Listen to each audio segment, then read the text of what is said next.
TJump claims everything is a fallacy. Well, that's great. I like Ben Burgis because Ben Burgis has a good grasp of rhetoric, and hopefully I can learn a little bit by watching him debate. And maybe we can all learn a little bit together. Yes, Carnza, people love eugenics as an argument for things. Conservatives are obsessed with it. Agrarian societies, to be clear, real history is that's so quiet. Now, with Dr. Ben's opening statement, thanks so much for being with us, Ben. Down. The floor is all yours. Up. All right, thanks, James. So I thought before we start talking about capitalism and socialism, is that volume level it good might for you? be useful to take a step back and think a little bit about the economic systems that existed before either of those ever did. Under feudalism, peasants are legally bound to the estates of aristocrats. And of course, in slave societies, the relations You got of a degree from domination Alden's are even more direct University? and crude That's than wonderful. that. And there are different analyses you can give of why these systems Okay, went away and that's were good. replaced by capitalism. I And think to be that's good clear, anyway. real history is always messy and complicated and multi-causal, so I don't want to claim that what I'm about to say is 100% of the story. But even so, certainly at least one massive element of the story is the one that Marxist historians hone in. Yeah, we watched a debate between TJump and somebody else about trans people. It might have been a Vosh debate. Which is that at a certain point, all those rigid feudal rules, those networks of rights and obligations, tying peasants to aristocrats. Yeah. TJump made the argument that he's not. He doesn't advocate for transphobia because he would date a trans person. And kings or free It wasn't towns. Vosh? Okay. It was All somebody of that else. stuff became a hindrance It was to the whoosh. development of the forces of production. What does that mean? Very roughly, the idea is that in traditional agrarian societies, those feudal structures were important to keep the peasants in their place while they did the backbreaking work of growing and harvesting crops on a day-to-day basis. As technology progressed, though, and society became increasingly complex and increasingly industrialized, what factory Arden workers and needed Eden? was a I don't labor think it was force her. that was what Karl Marx called doubly free. What does that mean to be doubly free? That they weren't bound by feudal obligations Oh, I think to it a was particular Jangles. state, Yeah, it was that so one. they were free to move around and make contracts with any employers. That's the first kind of freedom. But also that they were free in the sense of being free from any means of supporting themselves except for agreeing to go to work at the kind of early factories that William Blake called dark satanic mills. I mean, Even in Neon the heartland Daydream, of what you're capitalism in talking England, that about, was the only good and possible interesting through part of bloody and eugenics violent is process just of enclosure, genetics. whereby peasants were driven off their lands. They had no choice but to go to work in factories. And of course, in much of the rest of the world, colonialism operated like a bigger and bloodier version of the same idea. Now, as violent and oppressive as this process was, in some very real ways, the advent of capitalism was a massive step forward in terms of both human prosperity and human freedom. That's what the first few pages of the Communist Manifesto are all about, is essentially prose poetry about that exactly. We are going to speed this up, though.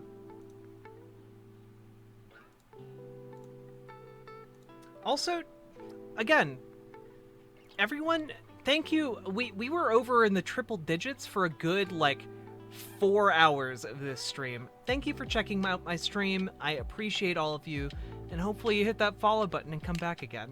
Especially if you've been in chat. I like remembering your names and talking with you. Especially you, Ugly Pie. You're one of my favorites.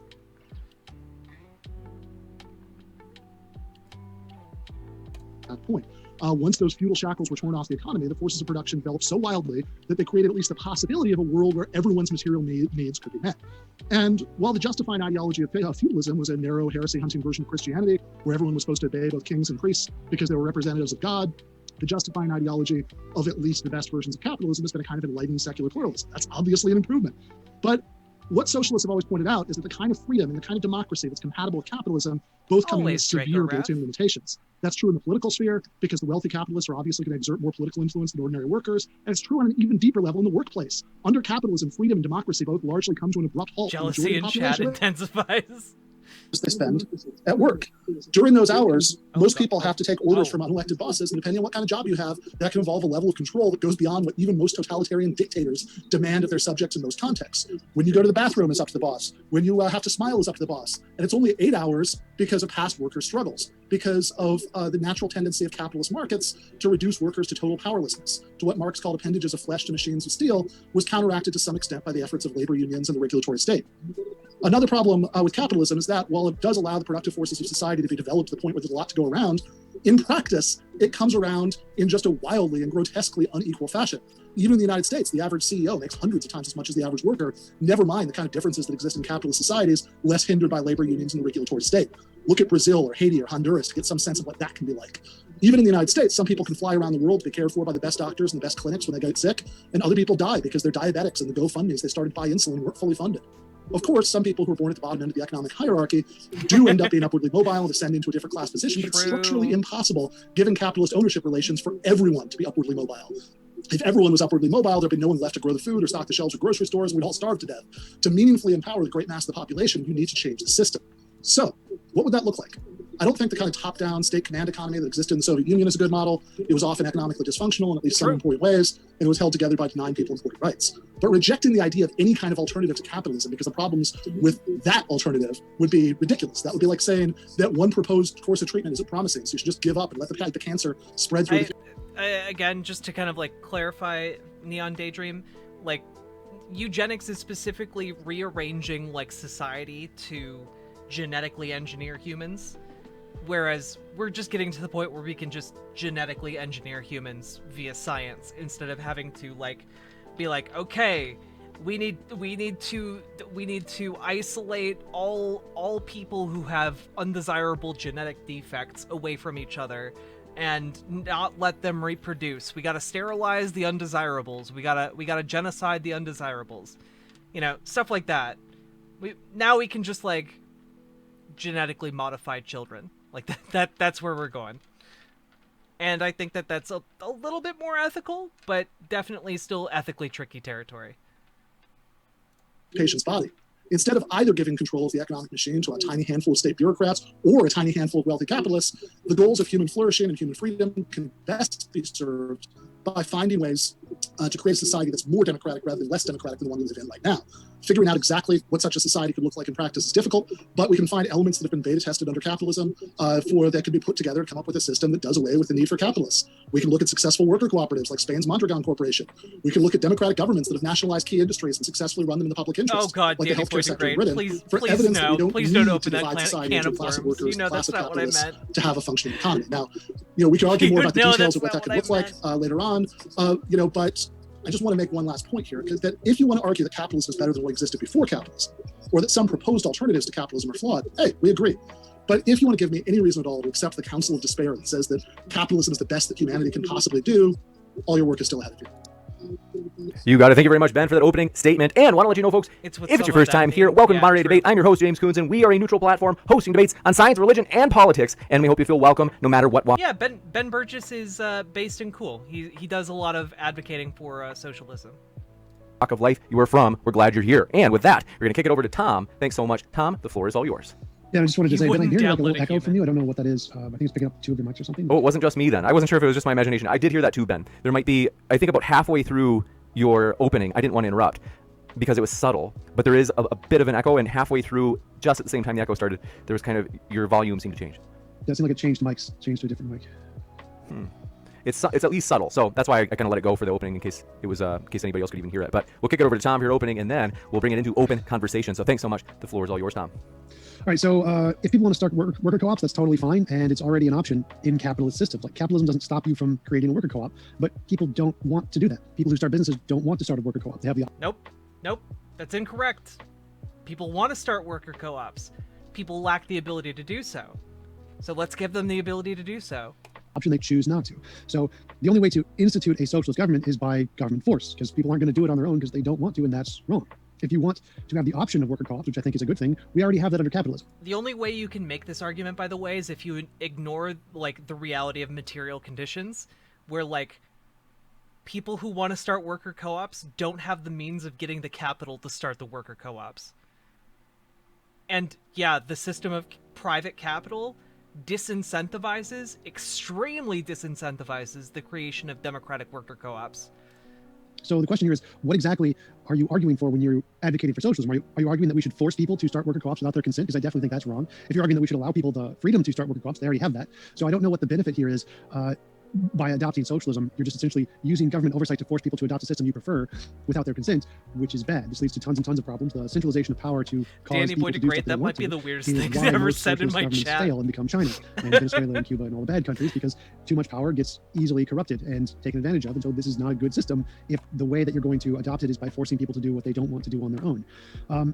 So allowing workers to decide what to produce, how to produce, where to produce, and what to do with the profits is stupid. Most employees are not qualified to make these decisions.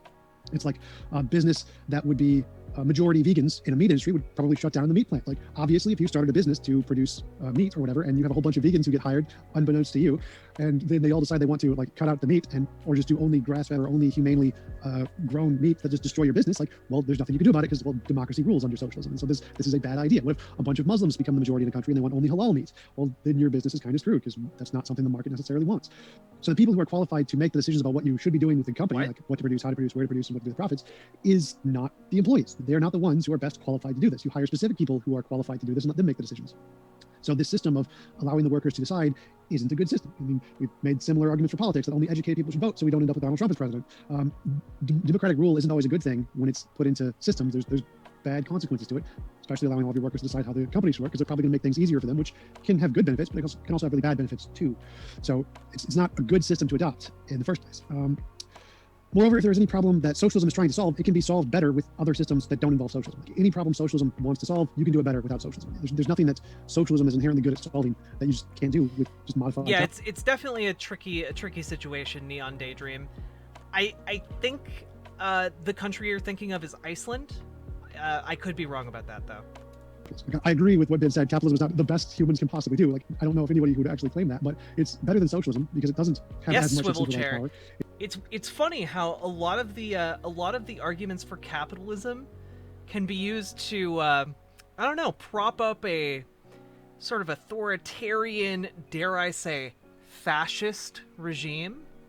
Interesting. It doesn't have as much corruption. It has a much better track record in human history. There's lots of negative side effects to socialism because of these core issues that make it a significantly worse prospect than capitalism. So, like, for example, the main disadvantages of socialism is that it's slow economic growth. Also, people who actually do their job know generally the things that are going to help them do their job better. And if you exist within a democratic structure that employs like some degree of hierarchy, I think that generally has some pretty beneficial effects. But like, it has to be democratic. Like the idea that like, well, a company would just disintegrate because there's not like somebody who knows how to do a thing. You can still hire like people who know how to do different jobs within a democratic worker co-op. They just have different ideas or different expertise in how to like do different things. It's not it doesn't destroy the company. Right now we have people who do that. Right now we have people in capitalism who make these decisions. Except that they're all a bunch of rich assholes who sit on like a board of directors and don't know anything about their business.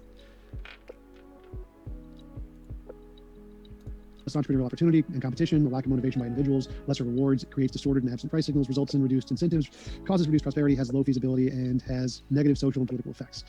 And we can see this by just looking at the majority of socialist countries throughout history. Like if we just go through the Wikipedia list of current countries that are Marxist-Leninist states, you got China, Cuba, Laos, and Vietnam.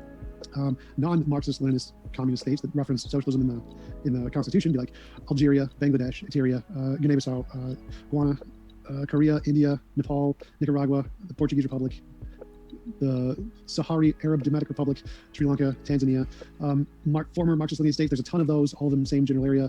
You can go down the list to non-Marxist-Leninist socialist states: Burma, Cape Verde, Chad, Congo, Djibouti, Egypt, I wonder Equatorial if Guinea, TJump Ghana, ever gets tired of Guinea, getting blown Iraq, the Libya, fuck out. Madagascar, Mali, Senegal, Sierra Leone. Yeah, authoritarian Sudan, Syria, governments Tunisia, don't know how to Zambia. work, but authoritarian capital Current owners know how to states work. with governing Yeah. communist or socialist Makes parties: sense. Algeria, Angola, Argentina, Bangladesh, Barbados, Bolivia, Congo, Djibouti, et cetera, et cetera. Like, notice that I haven't said any of the good countries in this list. Like, none of the good countries are on this list. All the good countries that are usually falsely attributed to be socialist are actually mixed economies. So Norway, Denmark, Ireland, Netherlands, Brazil, Italy, France, UK, Germany, all mixed economies, just like the US. The US is a mixed economy also, and mixed economies maintain a private ownership of control of the means of production. And none of these mixed economies have a majority socialist parties in government, because nobody in those countries wants socialist parties in power. This is not a thing that people want. Just for those who don't know the difference, in market socialism, prices are determined by the government, and the goal is to achieve market equilibrium, while in a mixed economy, prices are determined by the market shifts, although the government can intervene to protect the citizens, to prevent economic inequalities. Mixed economies and market socialism mainly differ in the degree of interference of the government in economic sphere. The government plays a bigger role in market socialism, while it mainly acts as a safety net in the case of mixed economies. Moreover, private property is protected in mixed economies, where common cooperative public ownership remains one of the main features of market socialism. Both systems allow for competitive competition among enterprises, but in market socialism... Also, I absolutely find his conflation of, like, Nordic-style socialism to not be socialism at all. Like, it's just capitalism with strong social safety nets. That's not what we want. That's not what we're arguing for, and to like kind of portray it that way is incredibly disingenuous. Firms are not, or in very few cases, privately owned. So, in essentially, we can already do socialism. We can already have co-ops in a capitalist system. People just don't choose to do it. So what is the means by which you're going to adopt the system? It seems like you have to use government power to force people to adopt this because they just don't want it. And doing that causes a centralization of power, which leads to the downfall of essentially every socialist government that has ever existed, because it's so easy to corrupt. So it's not a very well-ordered system. It doesn't have a good track record of success. In theory, it's a great theory. Like, I think that giving everybody more rights and more freedoms is a great thing, but there's a limit to your ability to do this in a pragmatic way that doesn't cause the collapse of the economy. And that is something that we just don't... I reject the idea that social safety nets equal socialism. I reject that idea. That's not what socialism is about. Socialism is about about workers owning the means of production, i.e., owning their workplaces via democracy. Now, I also think that has to go hand in hand with the defanging of capitalist coercion. But the core issue is the people working at a place owning that place.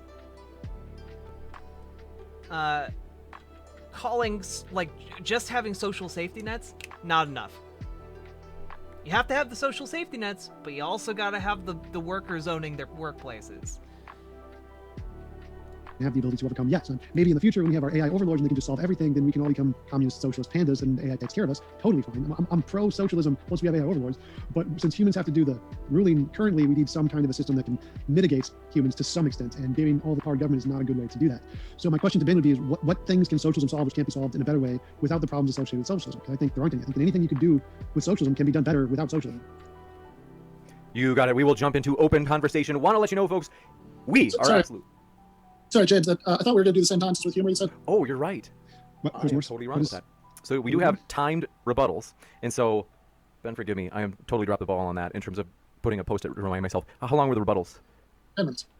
You got it. Thanks so much, Ben. Sorry about that. And so we will kick over to Ben for that rebuttal. And want to let you know, folks, Gatsby we Cat are absolutely 20, thank you thrilled very for many much more for the juicy follow-up. upcoming debates here, including, folks, Of countries that were either Marxist-Leninist or had socialism in the Constitution, which was apparently taken as a reason to think that these are countries that have socialism in them, even if it's an entirely job, private Ben. economy. If the word socialism is mentioned in the Constitution, I guess that makes it socialist in Tom's estimation, which strikes me as a very strange methodology. I think you'll find if you use the same one for democracy, you're going to get some very strange results. People's Democratic Republic of Korea, the German Democratic Republic, and lots of other examples. So obviously, just having the word socialism, mentioned at some point in the Constitution is going to tell you less than nothing about the economic system. That's I think that more than enough to deal with that. Otherwise, we're talking about countries that have the economic system that was the alternative to capitalism. I explicitly said that I was not arguing for in the opening. Made a point of saying that for a couple minutes, and which is the kind of top-down state-command economy that that was pioneered in the USSR and then replicated in other places. There was an implication at one point that the way that that kind of capitalist communism come about in other countries was because of attempts. I don't know that I can keep showing this on stream. I'm pretty sure it's against TOS to show somebody fucking on stream, just like fucking another person. Just absolutely getting blown out. Pretty sure this is a violation of TOS, but I'm gonna risk it, alright? to create socialist democracy, attempts at workers' control of production, but somehow workers just didn't want to have a voice and a vote in the workplace, so they had to be forced on everybody, and then suddenly you had Stalinism. Needless to say, that bears no relationship whatsoever to what happened. What actually happened was that communist parties that were ideologically committed to the Soviet model long before they took power replicated the Soviet model, which was the explicit intention all along. Now, that's not my model for what a post-capitalist society should look like. What is the model that I advocated for a socialist post-capitalist society should look like? Well, I mentioned two examples of elements that have been successfully beta tested under capitalism, but that could be put together to form a society that didn't have capitalists. One is that democratic governments have successfully nationalized some industries like healthcare in the UK and run them in the public interest. The other was successful private sector worker cooperatives like Mondragon. We also got in that recitation, the first three countries were mentioned were China, Venezuela, and Cuba. I thought it was a little funny to include Venezuela in there, especially if we're going to say, oh, well, there's nothing socialist about the Nordics, because the public sector in Venezuela at the height of Hugo Chavez's welfare state was actually smaller, much smaller than the public sector in any of the Nordic countries, the chunk of the economy that was directly controlled by the state. In fact, the number of Venezuelans, the percentage of Venezuelans who worked for the public sector, even at the height of Hugo Chavez's welfare state, was smaller than the percentage of Frenchmen who worked for the French public sector. It's not that much higher than in the United States. So I'm also a little confused. Putting aside all of this, the Stalinist straw man, by the combination of two claims that I've heard both of in there. One is that any problems with capitalism can be solved with regulated capitalism, with modified capitalism, with the sort of stuff that socialist parties, by the way, who absolutely are elected in democracies all the time, have implemented in countries like Sweden and Norway and Denmark and Finland, all of which got their welfare states under Labour or Socialist Party governments. So that was one claim, that kind of Nordic halfway station, was good enough that we can have modified capitalism could solve anything that socialism could solve. The other claim was that it's a terrible, terrible injustice to say that as a result of a majority of working class people voting into power a Socialist Party, you could have requirements that firms give a voice and a vote to workers, because this was forcing people. And of course, you can use the exact same force argument against any of the things that would go into modified capitalism. Minimum wage. Hey, if people wanted to hold out and only work for firms that would pay them that wage or above, nobody's stopping them. That's allowed in countries that don't have minimum wage laws. So if you want to impose that higher wage floor on them, that's force. You could say the same thing, of course, as libertarians do about things like the nationalized healthcare systems that exist in some of those countries, et cetera, et cetera, et cetera. It seems like you can praise modified capitalism, or you can use the force argument against socialist government extending democracy to the workplace, but you really can't do both. This is like that Chad meme, like that meme where like there's the Dom lady, and it's just like, I need a new Versace bag, and the next panel is like, yes, sweetie. It's literally that. It's side by side, except that Ben Burgis is totally dominating TJump right now. Point, I guess, when I was hearing about how most people aren't qualified to make democratic decisions. That if you had workers do what they do very successfully at Mondragon, very successfully at the cooperatives in the Emilia Romagna region of Italy, which is to elect managers to vote on an operating agreement, which is the equivalent of a union contract, but with no boss to negotiate with. That workers just aren't qualified to do those things. Or what if the workers want the wrong things? Like what if the firm wants to sell meat, but most of the workers are vegan, and I guess they just can't find people who aren't vegans to work for them. Then all I could think immediately is, man, this sounds like exactly the kind of argument that could be used against political democracy. We all agree. I would assume that that 99.999% of people. Are we back? Did we drop? Okay, we're not still dropping frames. That's good. All right. Is that a Moon Knight comic in the background? It is indeed a modified new Moon Knight comic. That I am quite proud of. All right. Sorry for that little hiccup. People listening to this have the correct position that democracy is good in the political sphere.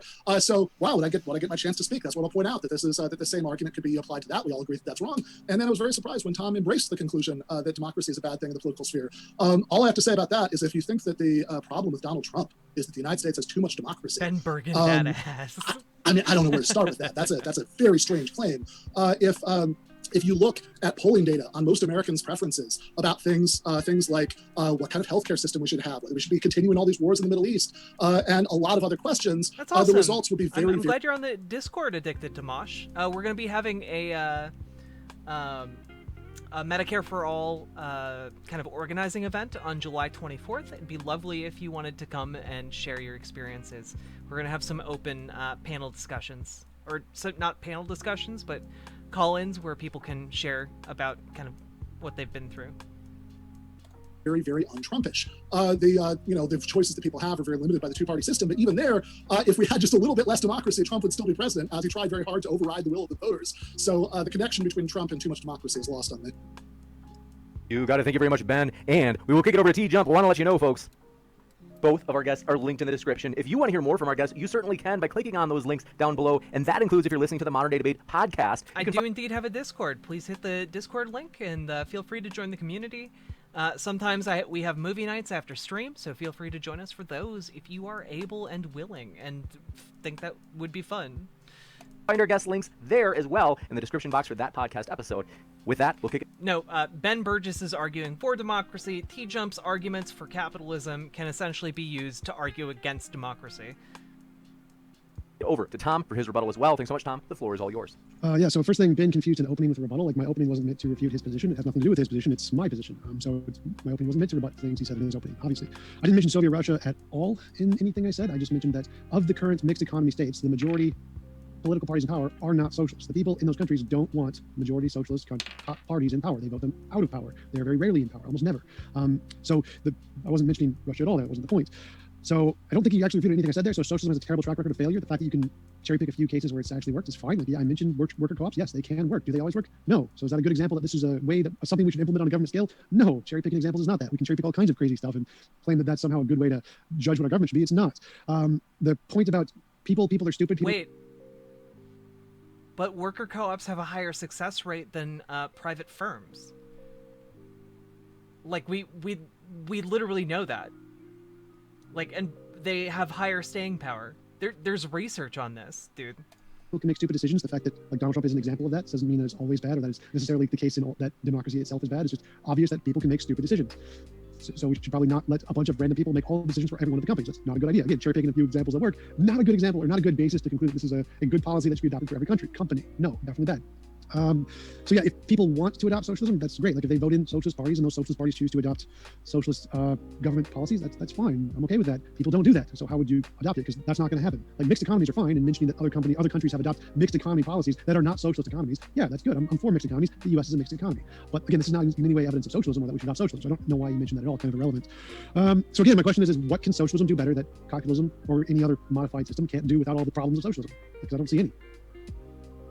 We will kick it into open discussion mode. Want to say, folks, thanks so much for your questions so far. If you happen to have a question, feel free to fire it into the old live chat. If you tag me with @ModernDayDebate, that makes it easier for me to see that question, and then super chat is also an option. And with that, thanks so much, gentlemen. You're the floor saying is all yours. some real So I mean, I guess as far as what socialism can do better than capitalism, we can talked about that very extensively in the opening statement. Capitalist societies produce obscene levels of economic inequality. Those produce obscene levels of political inequality that that you're just not going to have.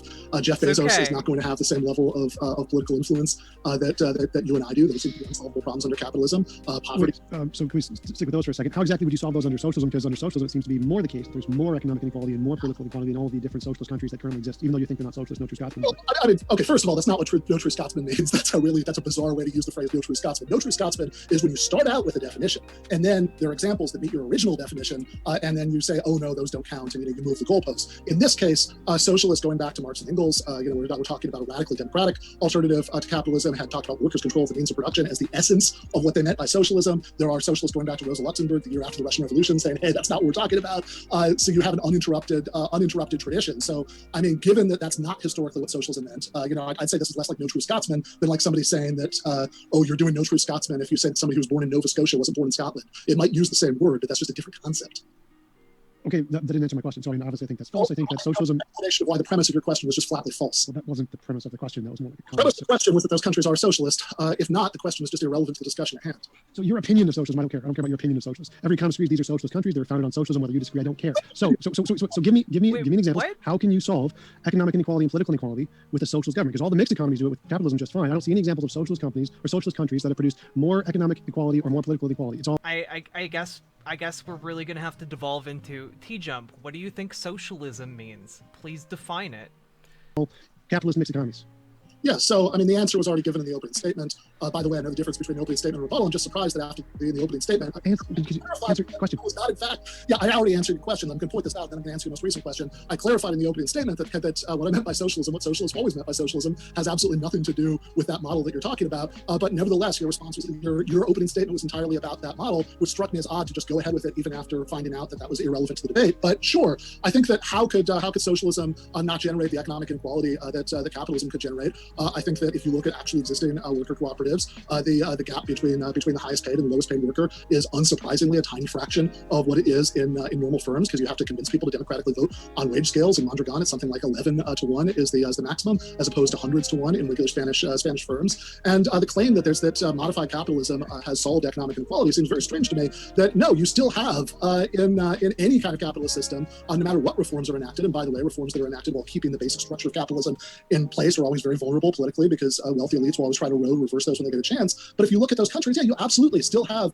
a class of people with the financial means to own businesses, and a class of people whose financial means give them no realistic choice except to work for the first one. Economic inequality is not solved even in the Nordic social democracies, which are the best societies that exist in the world today because of the past successes of elected socialist governments. Okay, the thing here didn't say they were solved. They said they're better than all socialist examples. So you cherry picking a few worker co-ops isn't good. I can just cherry pick the bad worker co-ops. Like in Minnesota, there was tons of worker co-ops that had riots and wars with each other, that had worse policies. So picking a few worker co-ops and saying, here are some cherry picked examples of where my model works, and ignoring all of the misses. Wait, in Minnesota, we also have fantastic examples of worker co-ops succeeding over, like, the period of the last 100 years. What are you talking about? Like, Lando Lakes up here? It's a worker co-op. It's a butter company and a milk company. The Cranberry Company, the Ocean Spray, it's really big in Wisconsin. Also a worker co-op. Now, neither of these are democratic. I would like to change that. But generally, worker co-ops better than private business is. Is not evidence. You just cherry picked a few successes and ignored all the misses. Clearly, that system as a whole system doesn't work in its entirety, and it will lead to equal or greater inequality than the capitalist system. Now, I don't say capitalism has solved these problems. Never have I said that. They're just better than the alternatives for the time being. And obviously, we're getting better as time moves on. We're making improvements to capitalism to try and solve these problems. But that's the correct path, not adopting socialism. There's no reason to do that here. So you just saying, here's a few cherry picked worker co-ops that it works, doesn't give me any reason to accept that we should adopt socialism to solve political or economic inequality, because I can just look at the bad examples of worker co-ops and show, they also fail at a higher rate than capitalist systems. False. Okay. They don't fail at a higher rate. The existing research on worker co-ops shows that they get started at a lower rate, but once they're up and running, they tend to last about as long as regular capitalist firms. It's absolutely not true that worker cooperatives fail at a higher rate. Also, the thing that you're referring to in context of this last question is cherry picking. Was me making the obvious point that the rate of economic inequality within firms at worker cooperatives is, in every case I've ever heard of, maybe you can come up with counterexamples, and I think there are good reasons to think this will always be the case, much lower than the average rate at regular capitalist firms. Because if you have an owner who can make a decision about how to distribute profits and has vastly more bargaining power than any of the workers who sign employment contracts with them, then you're going to get vastly more inequality within the firm than if everybody who works there gets to vote on the wage scale. That seems like a strange hill to die on. Well, I wasn't comparing to the average here. I was saying you could cherry pick examples of both, and say you could cherry pick these best Raz, examples. You can make the data look good for either one. So yes, we can do that. It's not a matter of cherry picking. The point is that, like, statistically, worker cooperatives, once they get started, do seem to last about as long on average as regular capitalist firms. That's one thing. The other thing that I think you referred to with cherry picking is the claim that that wage scales at worker cooperatives are much more egalitarian than at regular capitalist firms. I don't know if you're calling that cherry picking, but I'd be, but I mean, this is average. So I can average pick certain firms that have more balanced. Average out every single cooperative that exists. Average out every single. That's the cherry picking. I don't care about the averages. We can cherry pick different ones that do it fine either way. Actually, the opposite of cherry picking. No. So you cherry picked an example, and then you're comparing. No, stop. Ben, hold up. You cherry. Ben, hold up. I'll let you here because this is the point. Cherry picking is the exact opposite. Ben, if you don't understand my point, let me elaborate on it. Then you can comment on it. Of all firms of that. Ben, if you don't understand the point, let me elaborate on it so that you can then respond. So explain yourself this time. Please try. I explained it perfectly well. You didn't understand. That was kind of a problem. So Ben, okay. Hold up, Ben, stop interrupting. Ben, stop interrupting. Let me finish. We might have to go into 3-minute intervals here in a second, guys. So cherry picking the successes of worker co-ops and comparing that to an average is obviously wrong. The fact that you mentioned that worker co-ops are started significantly less often than normal capitalist countries means there's a far larger base to go from in capitalist countries. So like it's I forget what it's called. In immigration in America from Nigeria, yeah, there's a far larger base in a capitalist system, meaning that if from a smaller sample size, the average survival rate of democratic worker co-ops is equal to that of mainstream privately owned firms, that's literally an indication that worker co-ops either have a better than average, like a higher rate of sustainability, or a similar rate, but it's definitely not going to indicate a lower rate of success long term. Like that's the point Ben is making. We immigrate the best examples because they're the ones who are coming into America, and so they have a higher average check. of wealth generation, IQ, whatever. And so it seems like they're better off because we've selected the best ones and are choosing from that group to try and make a disparity between racial classes or whatever. The same thing here. The fact that the people who start worker co-ops aren't just random people who can start businesses. They are the ones who have the money to do this and who have the connections to do this. So you're cherry picking the best examples and saying, the best examples of the very few people who actually start these. It's the same with private businesses, my dude. Most private businesses are invested in by other businesses that have the capital to do it. Do well. Congratulations. If I cherry pick from the best examples of corporate environments, I can get a better number than yours easily. The fact that since we're taking an average of a bunch of people starting a bunch. Also, we're not talking about cherry picking individual examples. We're talking about the averages of privately owned businesses and the averages of democratically owned businesses. How on earth is that cherry picking? In any conception of that. Bunch of businesses at all income levels and comparing it to the very best of people who are allowed to start work co-ops is not a fair comparison. So it's cherry picking. You're just cherry picking data from the best, comparing it to the average of people of every spectrum and saying, clearly the work co-ops are better. No, that's false. But you still haven't answered my question. Like you've given nothing that can explain how economic inequality or political inequality is solved by work co-ops. You just again cherry picked some of the best ones, which I can do too. So you've given nothing. And again, all these can be better solved by capitalism in every way. We'll kick it over to Ben for just a bit over 2 minutes, so it's matched. So literally what TJump is pointing out right now is that the democratic worker co-ops that exist right now are largely started by people who already own capital, like farmers, for example, which, yeah, that might bias it in some way, but he's also pointing out that the reason, like, unintentionally, he's pointing out that the reason we don't have more democratic worker co-ops right now is because there's no way to get capital to start a startup small democratic worker co-op based business. Like he's unintentionally acknowledging the reason why democratic worker co-ops haven't outcompeted private firms. Well, so first of all, I see what the problem is now. You don't know what cherry picking means. So you're saying, you're making a claim that you're described as cherry picking that has nothing to do with what cherry picking means. Because obviously talking about every worker cooperative that exists as one point of comparison, and talking about every regular capitalist firm that exists as another point of comparison is not cherry picking. It has nothing to do with what that means. Now, you can argue, this is not cherry picking, but you can argue that the sample size of every worker cooperative in existence is too small. I think it might be bigger than you think, but fine, fair enough. You can argue that it's too small for a comparison. But what I find fascinating is that in your explanation of why you think it's too small, you are completely contradicting the premise of one of your anti-socialist arguments from earlier. You said, we clearly don't need to use the political process, to use the power of the state to give workers these rights in the workplace, because any workers who wanted to own their own firms just could already. It's I feel proud of myself for pointing that out before Ben did. I feel proud of myself for that.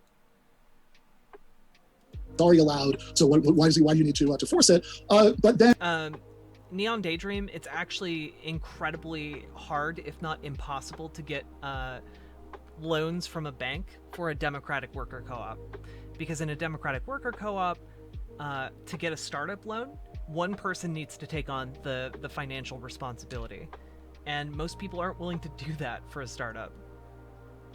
And just now, you said, well, any worker cooperatives that's getting started, that must be... And most banks don't want to invest in a private, in a democratic worker co-op. Just point blank. Must be because these are workers who are in the unusual situation of having the money and connections to be able to do this. So it seems to me that you have to take one. Finally, you keep making this very strange claim that I have not explained why it is that workers' control of the means of production would lead to smaller wage gaps, even given market socialism, based on private sector worker cooperatives. And that's just not the case. I've explained it several times, but I'll explain it one more time, which is that if everybody at a firm gets to vote on the wage levels, though on the wage scale, that wage scale is going to be much flatter and more egalitarian than the wage scale that you're going to get from regular capitalist ownership relations. I think that would be an extremely straightforward point. You got to get over, Tom. So yeah, that's, I mean, obviously false. Obviously, you don't know what cherry picking is. If you select of a very minority group, like immigrants from Nigeria, if you take all immigrants of Nigeria, that's still cherry picking because there's a select feature about them that makes them different from the comparative group. The fact that it takes a certain group of people to That's not what cherry picking is. create a worker co-op, and like a single individual given the option between worker co-op or business they own, they're going to choose business they own. So in order to create a worker co-op, you need to have a group of people who you want to do this with. It's not just like random person X wants to start a business, like I'm going to go with the business co-op. Not a thing. So there's a very specific kind of person who goes with that. Usually people who've researched it, who wants to implement it in a certain Neon Daydream. Yeah, I actually have an idea to deal with that, and it's bring back postal banking in the United States and have a federal loan program through the postal banks that allows government investment into specifically democratic worker co-ops. way, who has some kind of background in economics to know what the impact is going to be and how to run it. They're the ones who are choosing to make worker co-ops, not just random person X who wants to start a business. So there's a clear difference between the people starting worker co-ops and the people starting random average capitalist businesses. Most people who start businesses want capitalism, regardless of any kind of background knowledge. Most people don't know about worker co-ops in general, and so most people who start businesses won't start worker co-ops. So it's clearly cherry picking. Most people who start businesses are already either extremely wealthy or have capital investment, which is not the same as democratic worker co-ops. Of a certain group who starts a certain kind of company, not because they're not able, anybody can start a worker co-op, but because they choose not to for various reasons. Just like many people who immigrate in the U.S., like potentially could, they're not allowed to because we're choosing the very specific best ones who are already qualified in the field and they're going to succeed at a higher rate automatically. So it's obviously cherry picking. This is super simple. I don't know why you don't understand this. Again, and my comparison to my question was, is what can socialism do that capitalism can't? I can pick examples of socialist or capitalist companies that do better than many co-ops. Capitalism can do this too. This wasn't a question of can socialism do some better than some capitalist systems? No, my question was, can you do this without adopting socialism? The answer is yes. There are many capitalist countries that can do this and have much better equality levels than America without adopting socialism. You don't need socialism to do this. Nothing you... Other countries aren't able to achieve levels of equality between workers and owners that are comparable to socialism, because in socialism the workers are owners. They're the same thing. You says that socialism is required to accomplish this. That was not a thing. Thank you, Gatsby. That's 2 minutes. We'll kick it over to Ben. Yeah, so it is interesting that sometimes you seem to understand what cherry picking means. You'll actually explain it correctly. You'll say picking examples, and then you start pretending again that examining an entire category and comparing it to an entire category is cherry picking. That's just, I feel a little embarrassed. That's just not what it means. But more crucially, of course, there is a structural reason why you have much more egalitarian wage scales at worker cooperatives than regular capitalist firms. It's not a matter of looking at one capitalist firm or looking at one cooperative. There is a general structural reason, which is that if wage scales are set by an owner who can do what they want as long as they can get someone with vastly less bargaining power to accept it, you're going to end up with much less egalitarian wage scales than if everybody gets to vote on it. I mean, this just seems like an incredibly simple point. I'm very surprised that you're not getting it or understanding it. I'm not sure what's going on there. But if we're looking at other things that capitalism can't do, I mean, the example that we had was general economic inequality, and I said that under capitalism you generate so much economic inequality that you get these wildly egalitarian relationships in the workplace, and you also get wildly unequal levels of political power. Just saying that there are capitalist countries that, due to doses of socialism that have been administered by elected socialist governments, have less. Neon Daydream, I bet if I presented my argument, I could get you on my side. And maybe I will, just not right now. Inequality than the United States is very different from saying that you can have that you are going to get enough inequality under capitalism that those two things that I mentioned are not going to be the case. So, I mean, what you said is, again, demonstrably false. Like survivor bias, you're comparing an entire group of survivors to an entire another group. And guess what? That's still cherry picking. It's literally survivor bias for that reason. You not understanding how fallacies work is your problem. Secondly, again, as I said, give me an example where these socialist countries are that you're naming, because none of the countries have socialist governments. It doesn't happen. Like all of the socialist parties in those governments, none of them are the majority party. It's not a thing. You just go to socialist parties in governments, go down to ones not in power. You'll find Norway, Denmark, Ireland, Sweden, all of those places have socialist governments that are not in power. There are some seats that they have. None of them are the majority. The majority are mostly capitalist Democrats in lots of ways. So again, what you're saying here makes no sense. You're saying, we elect Democrats who put in market mixed economies, like, just like America does. What? And then socialism. No, it's not socialism. That's mixed economies, just like America has. So you haven't given any examples of successful socialism at all. You just picked mixed economies and said, socialism. Okay, none of that bears any relationship with anything I said. I trust that anybody who's been watching this knows that what Tom said has literally nothing to do with anything that I just said. I don't know if he was just zoned out while I was speaking or he just decided to make something up, but none of that stuff I said. What did I say? I said that doses of socialism administered within capitalism, such as nationalizing the healthcare sector, for example, have led to enormous human progress when those have been implemented. And it is just a historical fact that they were largely implemented by elected Socialist Party and Labor Party governments in those countries, which have been in and out of power in many of those countries for a long time. And quite recently, that those have made those societies more livable. I did not claim. In fact, I said the opposite of the claim that those were socialist countries. The claim that I've made is that we can look at elements that are that have been successfully beta tested under capitalism, namely democratic governments successfully nationalizing certain sectors of the economy, operating in the public interest, namely successful worker cooperatives, and see that it is in fact quite possible to have a society that doesn't have capitalists with a functioning economy. The fact that we don't have one that's fully achieved that yet, they not because they tried, it was unsuccessful, but just because they haven't gotten there politically, is neither here nor there. I mean, if we were arguing at a point in history when no democratic republics existed yet, all you had was maybe a certain amount of constitutional monarchy, but with the king still holding lots of power, you could say, aha, no successful constitutional republics yet. It would be exactly as irrelevant. So you're also shifting the goalpost in a very strange way on this cherry picking issue. That you're talking about survivorship bias here, which is a different claim than cherry picking. But yes, sure. Selection bias. Yeah, selection bias. Ben is misspeaking here. If you're going to look at successful worker cooperatives, then you're looking at the worker cooperatives that have survived, just like if you're looking at successful capitalist firms, you're looking at the capitalist firms that have survived. That's about time. Is that once they get started, they tend to survive at about the same rate. We'll kick it over to Tom. Wow, you're just totally incapable of understanding the points here. It's pretty simple. Like, survivor bias is an example of using an entire group and comparing it to another entire group, and that can still be cherry picking. This wasn't literally saying survivor bias is a fallacy you're using in comparing cooperatives versus non-cooperatives. The point was just what you said earlier when you said comparing an entire group to another entire group is not cherry picking. It's just demonstrably false. I can give you an example where you're doing exactly that, called survivor bias, where you're comparing an entire group to another entire group, and it's still cherry picking. You not understanding fallacies is kind of the problem here. So again, so you admit that there are some socialist policies that are similar to socialism, which are adopted in mixed economies. So mixed economies like combination. Yes, I agree. Mixed economies work. These are not examples that we should adopt an entirely socialist government. This is an example that we should adopt in mixed economy, which I'm for mixed economies, not for socialism. So you're saying, mixed economy, here are a few examples of it working in a few cases, therefore let's adopt an entirely socialist government, does not follow. Again, cherry picking a few examples of successes, saying that, we should adopt the whole thing, doesn't follow. So again, what we should do is what we're currently doing, taking a capitalist approach and adopting a mixed economy of taking certain protections policies and adding those in. And that's good. Your system is not good. All of the examples where socialism has ever been tried has always failed. You claiming it's not real socialism, no true Scotsman, isn't relevant. People want to say that, here's our idea of socialism. We're going to try to adopt this, and to adopt this, we have to give lots of power to government. And they're probably like, we have lots of power, we can abuse it now. That's socialism. That's what happens. So this is not a good policy. If you want to implement socialism, it has to be voluntarily. You can voluntarily create a co-op. You can voluntarily vote socialists into an office. That's fine. Using government power to force everybody else to do it without consent is bad. Yeah. If I were you, just as a piece of friendly advice, I would not try to run this thing about logical fallacies. I think we can compare notes there, and that's probably not going to be promising for you. But as far as the point about mixed economy systems, the argument is about whether the kind of socialism that I'm describing is economically possible, whether there's a reason to think that if you had certain key sectors of the economy be nationalized, if you still needed a market sector because of calculation problems, coordinating consumer preferences with production, you could at least have a market sector of worker cooperative firms if you're going to say, is this workable? Well, if there were examples of an attempt to create exactly that, we could look at those and use those to consider it. But failing that, in the absence of any examples of that, what we can do is we can look at the individual elements of that. Worker cooperatives as a whole, how do worker cooperatives generally do as compared to conventional organized capitalist firms? And we can also look at examples of democratic governments taking certain key sectors like healthcare out of the market and see how that does. And if you think, okay, these things can work individually. Okay, so where I think I would disagree with where Ben is going in this argument is he's going in a different direction, kind of still focusing on like the larger structural issues. Where I think I would take this is go like, okay, TJump, I think you're wrong on most of the things you just said, but if your issue with this is that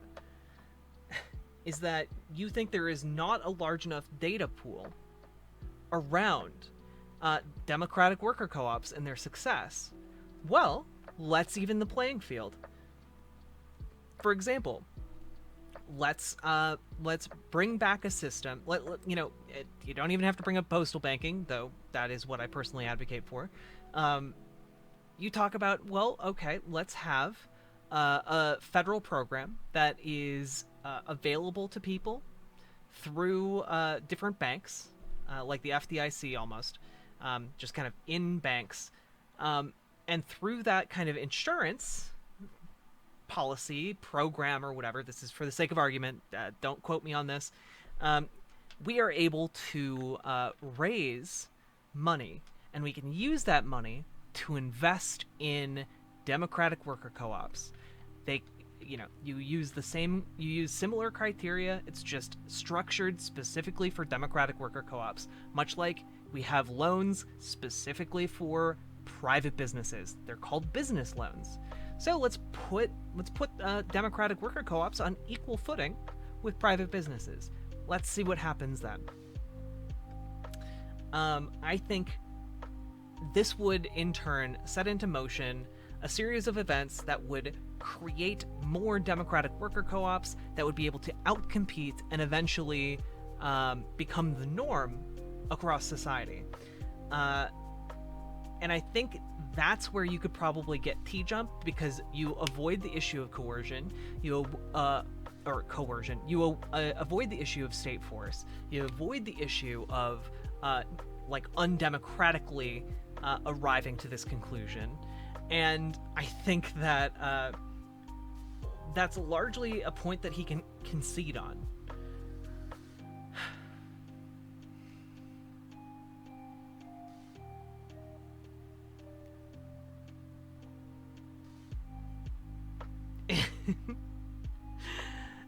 Oh gosh, so it's not just that there aren't loan programs. It's because people need to be educated first.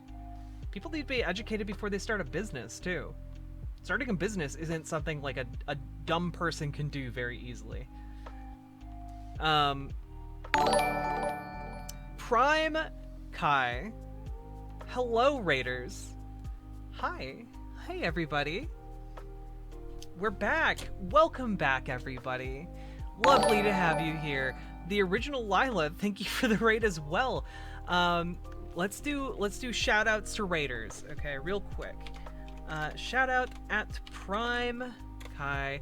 How'd your panel show go, Prime? I hope everything's going all right. Hope you are gonna go get some sleep after this. Jeez. And at the original Lila, thank you so much for the raid. Both of you. Let the dog out. Yeah, let's play a little bit of celebratory music here. Oh goodness.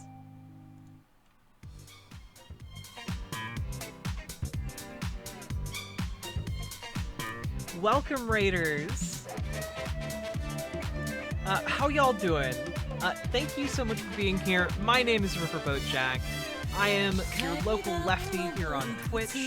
I am here to entertain and educate you about socialism and decommodification and all that fun stuff to advocate for making the world a better place. I will be tentatively doing a Medicare for All organizing stream on July 24th, so be sure to come back here. Please hit the follow button so you don't miss that stream. And if you're just here, you don't want to hit the follow button, already have, please remember to click the little picture of me below stream so I get credit for your lovely, lovely eyeballs. Nair Socks, thank you for gifting a sub to Prime. Yeah, smash that like button, smash that follow button. Nair Socks, I hope you're doing well. Yes, also, we are in the middle of a partner push. Please hit the follow button so that we can get closer to our goal. We are trying to hit 3,600 follows. So help us towards that goal by hitting that follow button. Not a leftist, but you appreciate big brains? It's okay. You don't have to be a leftist to follow me. I make good arguments for my positions. If you're a fan of good arguments, you should be a fan of me.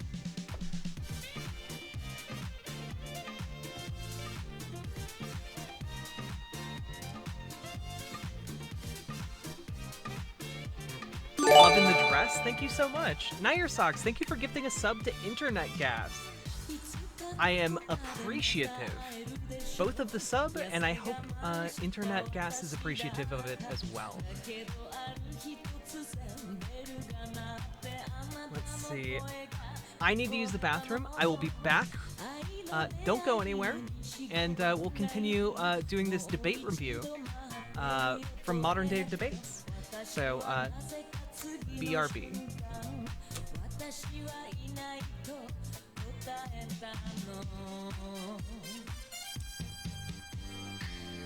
れてゆくわ涙のメモリーズ歩道に花束まき散らして I'm gonna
Vlad Taltos, I'm glad you got out of the Jimmy Dore sphere.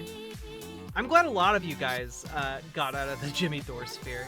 A lot of the people who come to my channel wind up talking about how they were doomering before they found me.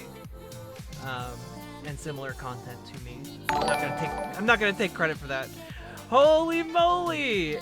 We are getting all of the fat raids tonight. Hello, everybody.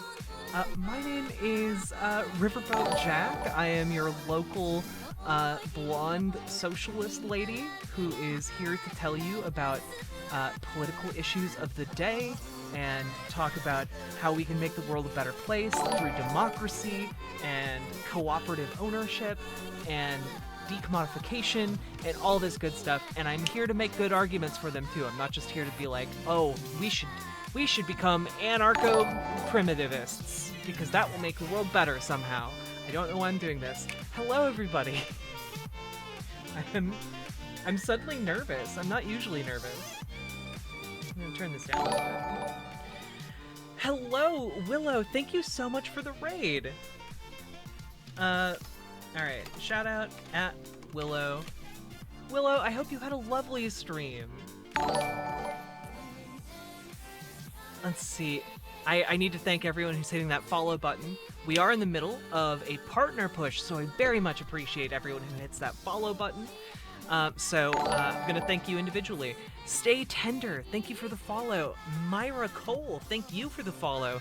The Sumo Otter, that's something I gotta see. Thank you for the follow as well.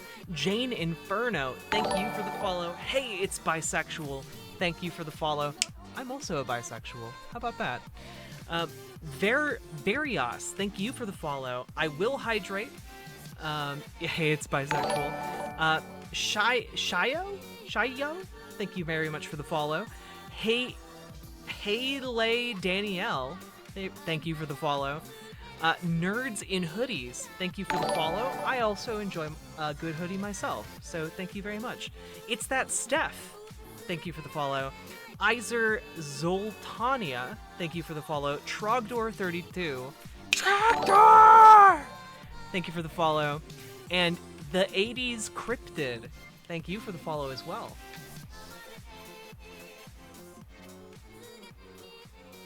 Hello, Raiders. My name is Jack. You say the same thing every time they drop into chat? That's wonderful. Triton XYZ, thank you for the follow. I'm a girl named Jack. You can just call me Jack if you want, or you can call me Riverboat, or you can call me Riverboat Jack. Riverboat Jack is an actual nickname that I have from an experience when I was a camp counselor. Burninating the countryside. I'm a DGer, but I'm one of the good ones.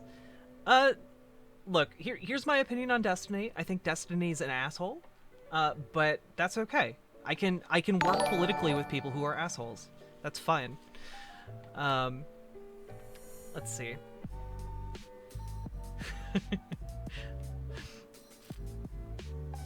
But yeah, the 80s Cryptid, thank you for asking my name. Hello, Crypt. And posture check. Alright. Alright. Also, I need to address my dress? There we go. Alright. Chat, have you been, were you behaving in Willow's stream? What were you guys doing? I love other bisexuals to be friends with. Yeah! Nice to meet you. So I use this channel to talk about politics and to advocate for what I think would make the world a better place. And largely what I think would make the world a better place are things like getting people healthcare and making sure that people have places to sleep and things to eat. And also, I think that generally, if people had ownership over their own workplaces, that would be a beneficial thing to society. So that's kind of what I advocate for like democracy in both government and also in our workplaces. Behaving, please. We were attacking the establishment while Willow was playing Final Fantasy V. Ooh. How is Final Fantasy V? That's one I've never played. Stay Tender, hello. Eric Lenscher, thank you for the follow. And Fidel Caspro, thank you for the follow. Thank you, Punky Gal. This word behaving. Mac Paladin, thank you for the follow as well.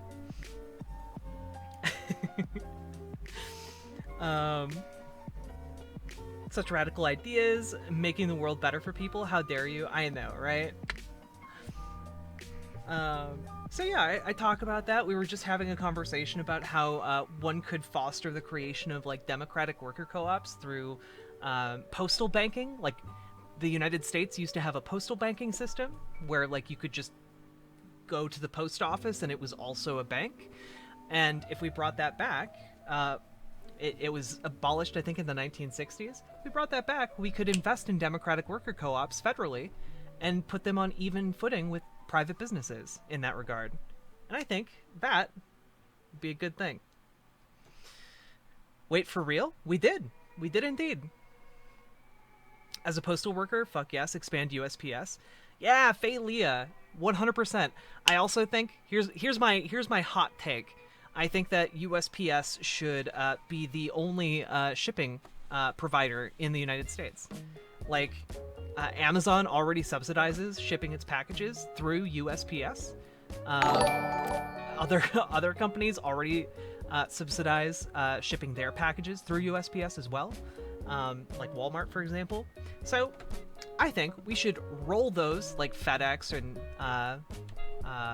UPS, into the Postal Service and just like have that be the thing that delivers packages. Oh, my thing about me subbing Uwu. Also because I said it at the worst possible time. Raid, I'm a socialist, but can I stay for the ravishing good look anyway? Absolutely. We like socialists here. Just shows how much school failed to teach us. You feel me? Absolutely, I feel you. Yeah, exactly. Exactly. Yeah, Amazon, because it's such a big company, actually negotiates with the USPS to ship packages through them for less than what it would actually cost anyone else to ship packages. So Amazon actually gets like a weird subsidy through that negotiating power. Worker radicalization through the post. Exactly, Fidel Castro.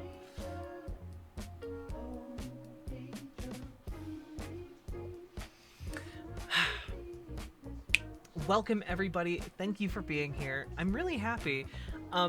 While I have you here, before you guys start leaving, remember to hit the follow button for our partner push, but also because we will be doing a Medicare for All organizing event on July 24th, and I don't want you to miss it. Also, I stream every weekday at 8 p.m. Central Time, so feel free to show up for that if you're ever available and feel like it, you know? No pressure, but I would like it. Also, please do that, and maybe if you feel generous, give me money. Wait, stream is ending? Stream is not ending. I just wanted to remind you all that we have a Medicare for All organizing event, and it will help get you involved into different Medicare, the fight for Medicare for All. It'll give you things that you can actually do in your local communities to further that cause. So it'll be great. What's my favorite childhood movie? Depends on what part of my childhood.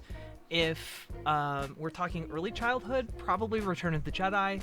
If we're talking about later, Princess Mononoke.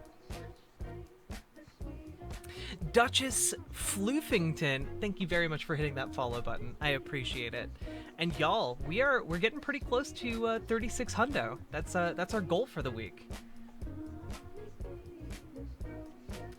Already learning so much. I'm glad I can teach you things. I'm glad you're showing up and learning new things, because guess what?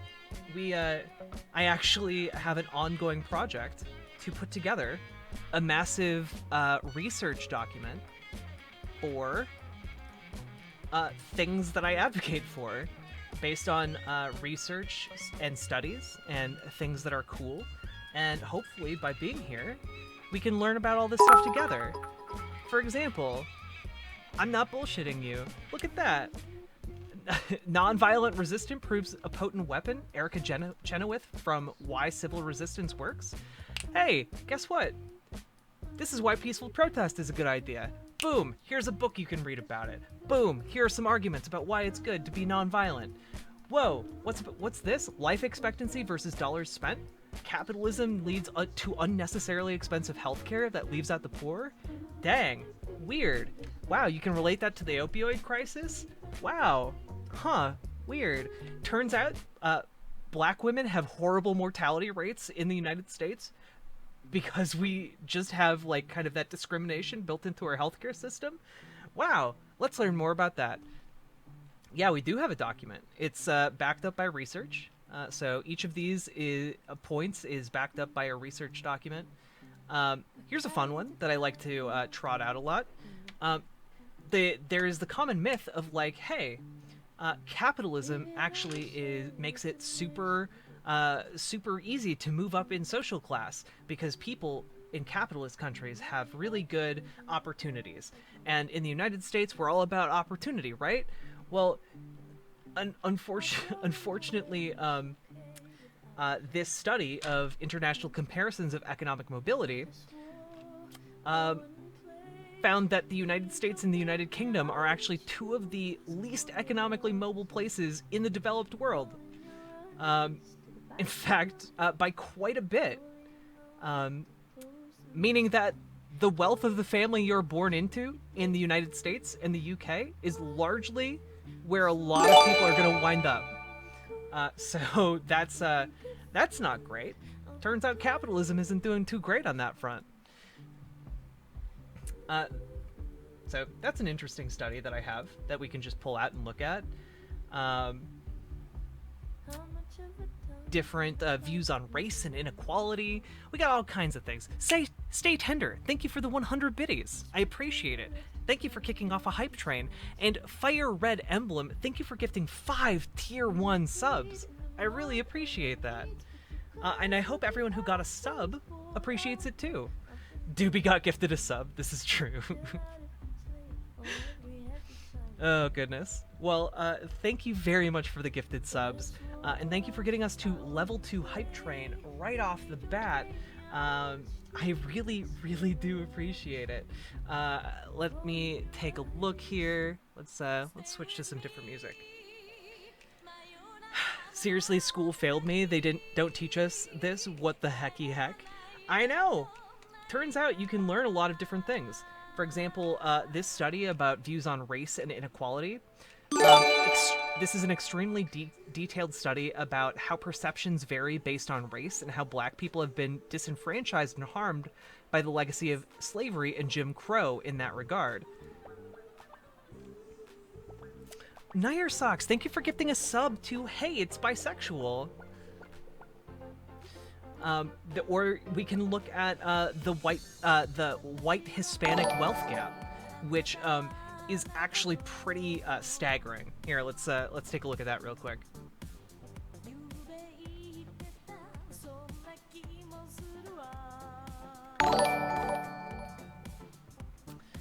Let's see. Here, the gap between Hispanic families and white families is ridiculous. The median household income and wealth as of 2016. Literally, Hispanic people made almost half as much as white people, just on average income. When it came to average amount of wealth, i.e. the sum of one's assets, Hispanic people generally had, like, just $21,000 compared to $171,000. It's ridiculous. 1 second, I'll be right back.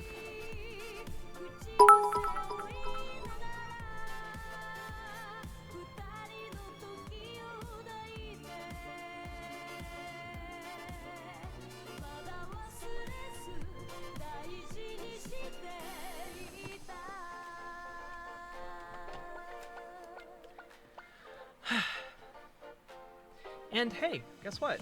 Hasn't improved over the past 3 decades. So, yeah, when we talk about the white Hispanic wealth gap, not something that's talked about a lot. Is this critical race theory? Do I need to get angry now? Yeah, I mean, this would be a component of critical race theory, talking about how the material conditions differ based on racial groups. I think is an important thing to to kind of address. You know. Sprite Sepsis, thank you for the follow. The original Lila, thank you for the 100 bits. Oh, I'm sorry you're feeling awful, Lila. Thank you so much. You can call me Che, or Shay, pronounced Shay. Good night, Shay. Puerto Ricans too, because you're Puerto Rican? Probably. I mean, that it probably includes Puerto Ricans. So that's another thing. Trends in income. This RAND study found that the average income would be over $100,000 if wages kept track with productivity since 1975. That's pretty interesting stuff. Turns out, average wages aren't over $100,000 because people at the top started taking more and more money.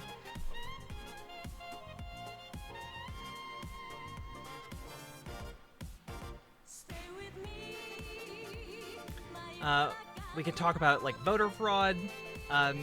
Even highly motivated Republican actors have never found significant evidence of voter fraud in America. We can talk about market socialism.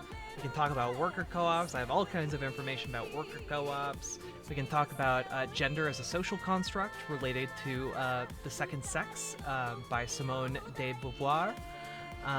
We can talk about housing the homeless, ending cash bail, hydroxychloroquine, BLM being peaceful. We can talk about gun violence. We can talk about a lot of different things. We can talk about trans women in sports. I'm happy to talk about all these things because guess what? I got arguments for them, baby. I got arguments for my positions. So, yeah. That's kind of what my stream is all about. My stream is about educating people and talking about interesting things and getting angry about injustice and hopefully figuring out ways we can, fix injustice. Maybe. So, anyway, guys, we have 1 minute to get above level 3 on this hype train. Not to pressure you, but you should give me money because I've been streaming for 9.5 hours. And I am trying to entertain over 200 people at this very moment. When the trans people in sports thing comes up, I usually point people to Abigail Beck's video on it. Yeah, I've spent a number of hours going through the research on trans people in sports, and I've looked at numerous studies, even studies written by people who've written articles in the Wall Street Journal that are the dangers of ambiguous sex, or whatever, a dangerous denial of sex, and even those harsh studies are just kind of yeah, we need more research, and we can't really think of good arguments against this, so George Soros always forgets to pay you. Same. Big Ben, thank you very much for the raid. 2X or X2Het, thank you for the follow. Levelhead, thank you for the follow. That Boy Gaby, thank you for the follow. And Vlad Taltos, thank you for the 2 tier 1 subs you've gifted out. I appreciate you. Welcome, Raiders. Honestly, everyone in chat is being so wonderful right now. It's really making up for the 20 death threats I got earlier on this stream. So thank you very much. Exactly, Draco. The anti-trans women in sports stuff is mostly just rehashed, no black people competing against white people in sports, Oh yeah, the 80s cryptid. There was a guy who kept coming in here talking about how he was gonna rape me and he knew where I lived and all that stuff. Yeah. That Boy Gaby. Yeah. Yeah. I get death threats on the daily when I stream. People either send it to my DMs or into chat. Are you men or women? I am women. I am all women. I'm collectively women. Can I go all Blair Waldorf on his ass? I have no idea.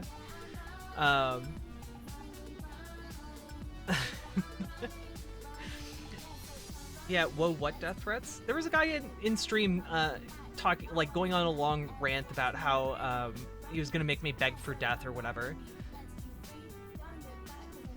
I'll probably feel bad about it after I'm done streaming, but, like, while I'm streaming, I'm not gonna let that get to me, you know?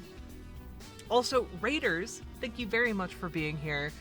Please do click the little button below stream that has a picture of my face on it so I get credit for your wonderful eyeballs. And please do hit the follow button yourselves, because we are doing a partner push, and I would love to hit 3,600 this week.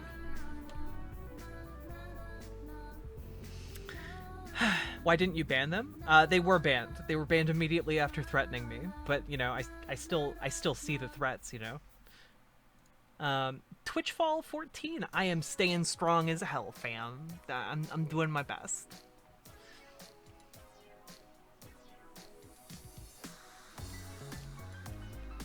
Why would anyone want to bother a gorgeous person like me? I don't know. There are a lot of people who are really insecure about the fact that, like, there's a trans woman in front of them and, like, they don't know how to react. And so some people get horny, other people get confused, and other people, like, get angry.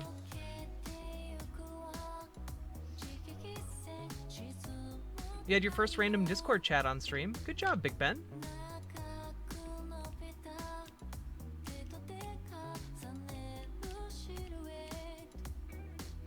I do get horny. Hey, Archzino.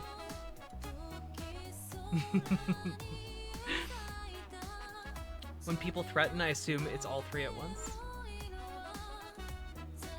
Or horny and confused. True. Alright, let's see here. Damn, I raided in 8 hours ago, went to bed, woke up, and you're still streaming? James from the internet, as somebody said earlier, I'm one of the hardest working people on Twitch. I'm trying to make this a full-time job, you know?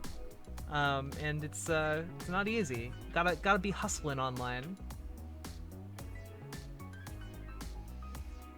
Yeah, the 80 crypt, yeah, like I get a lot of threats.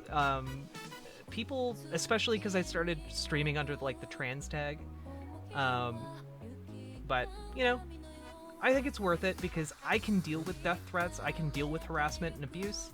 There are other trans people who are in much more sensitive situations. You know? Why are people like this? Attention, ingrained bigotry from society that never taught them what a trans person was. Kiwi farms and 4chan raids? Yeah.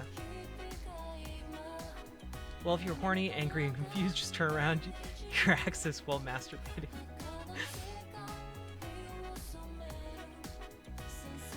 Unfortunately, Nair Socks, cops don't do anything about online harassment, usually. Like, I've had friends who've been the subject of long-term mass campaigns against them online.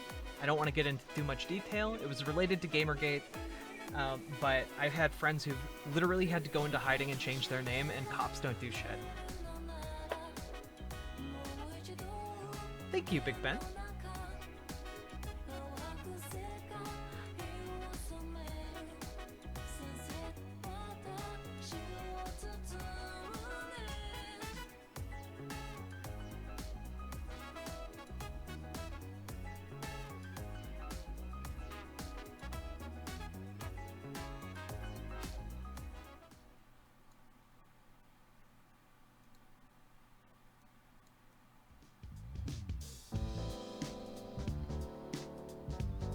True, I am putting in the hours.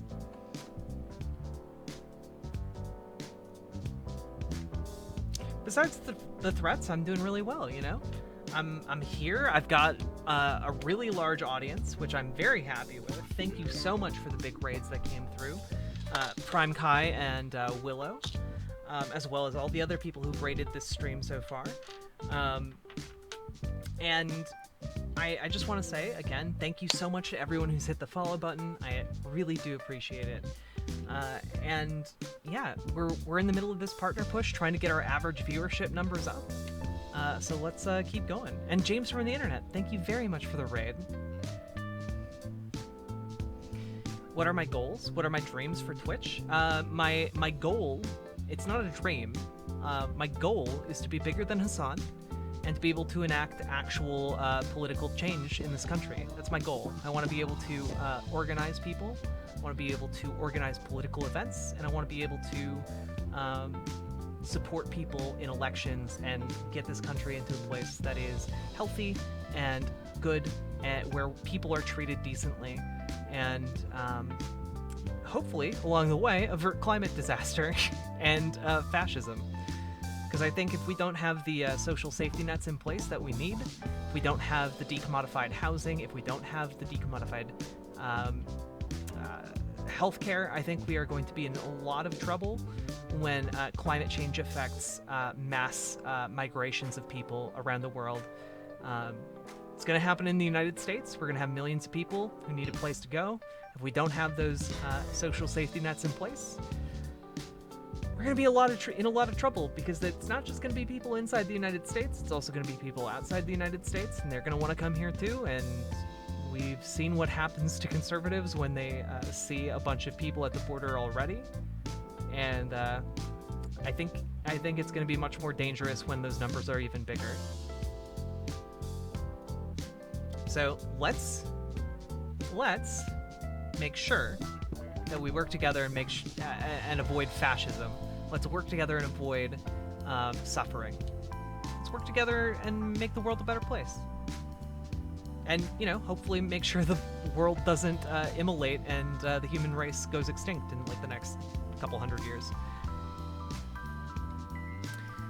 You want to be bigger than Hassan? Oh yeah, I just want to be bigger than Hassan. He's one of the biggest political streamers out there. I want to be bigger than that. I want to be bigger and more relevant than that. And I want to be able to use that audience to enact political change beyond just being big on Twitch,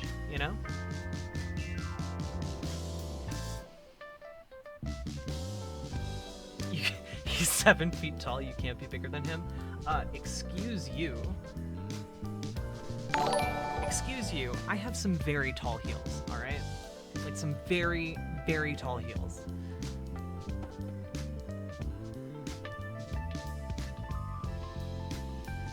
Himbo rights, please. Also, look, here's my hot take. Hassan lost all respect from me when he went with the middle part, okay? Middle part Hassan, not good. Very bad. Much less based than coiffed Hassan, okay? Coiffed hair Hassan, based. Chad. Middle part Hassan, nerd. Loser, alright? Based on the middle part alone, I should be bigger than Hassan already. Entire Hassan audience should come to me. I don't have a middle part, I'm very cute, and I'm superior in most ways.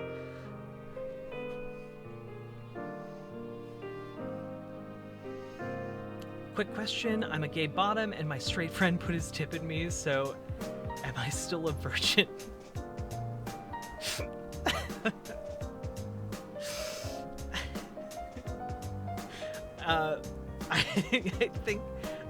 I think if genitals penetrated you, you're not a virgin anymore. All right. I think that's how virginity works. But also, virginity as a concept is stupid and outdated, and you shouldn't care about it.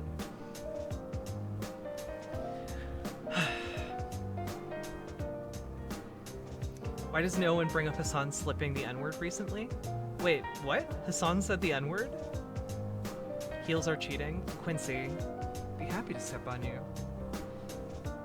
As long as you're good for mommy.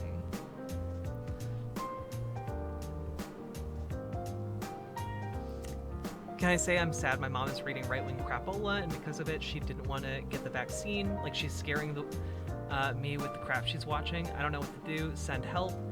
I don't know, dude. I think a lot of those people are, too far gone. If you're living in a world where, getting a vaccine is bad for you, I'm sorry. You're gone. You're living in a different universe. Kind of like Tennessee. We covered this earlier in stream, but Tennessee decided that it was going to stop all efforts to vaccinate minors.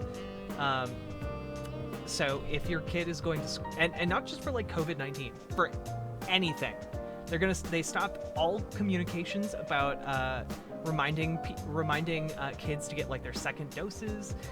They stopped sending. They said they're not going to allow school property to be used for vaccination events. They're not going to like.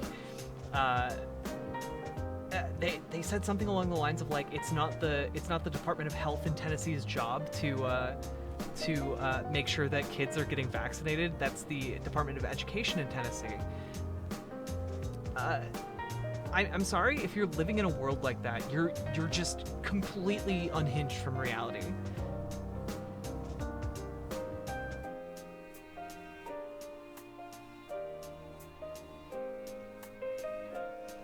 Yeah, I can even bring up the article we covered earlier.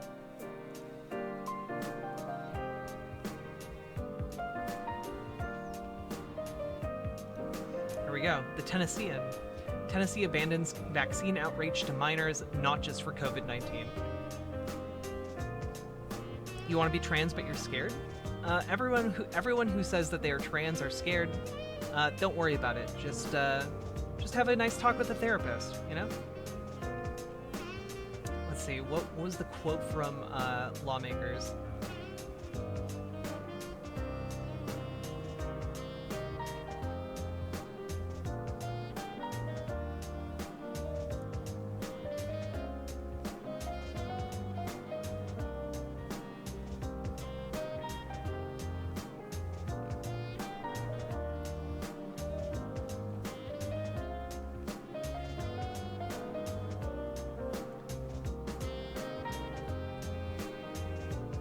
Yeah, listen to this. Decisions to ratchet back outreach comes amid pressure from conservative lawmakers who've embraced misinformation about the coronavirus vaccine, said Dr. Michelle Fiskus, Tennessee's former top vaccine official.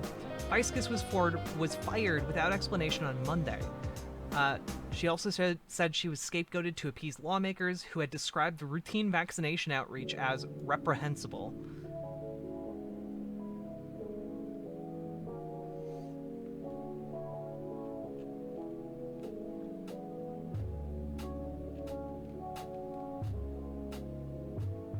Yeah, here we go.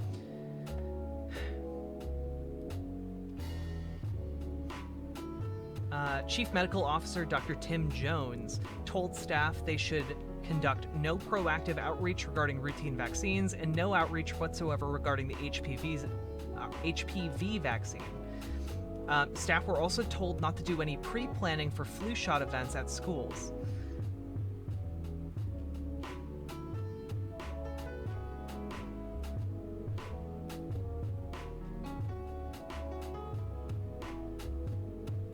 Also, last week, cases of coronavirus in Tennessee doubled.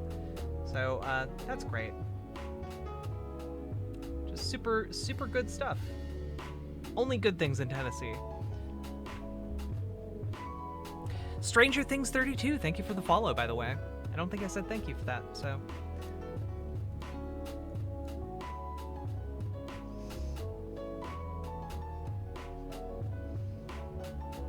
My last therapist said I have a female brain. Maybe they mixed something up while operating. Yeah. Hey, Sam the Human, how are you doing? I don't believe the stuff she reads, and I told her to keep the stuff to herself, that I don't like hearing it. My brother also isn't happy either.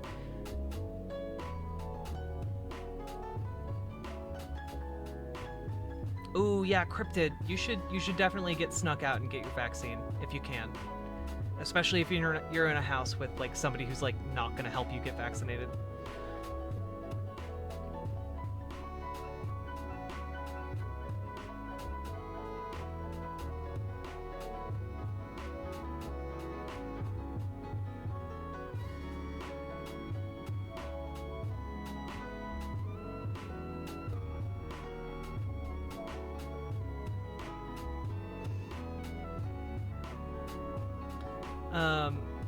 Yeah, I mean, if you live in a place where, HRT is accessible without you having to go through a therapist, more power to you, you know? Basically what I did, although I was seeing a therapist when I started HRT. wasn't specifically for that purpose. But I do have to say, having a therapist made transitioning a lot easier for me, so might not carry over to everyone else.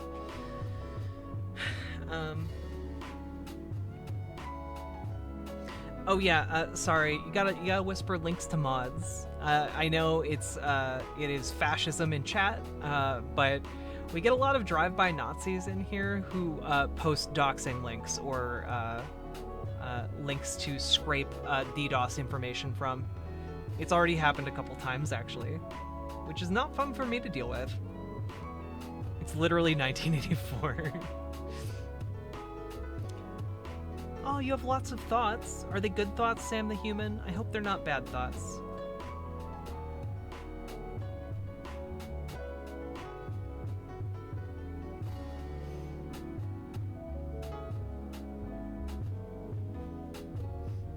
You're going on a hike? Have comfy vibes here? Yeah, okay. You have a nice hike, okay?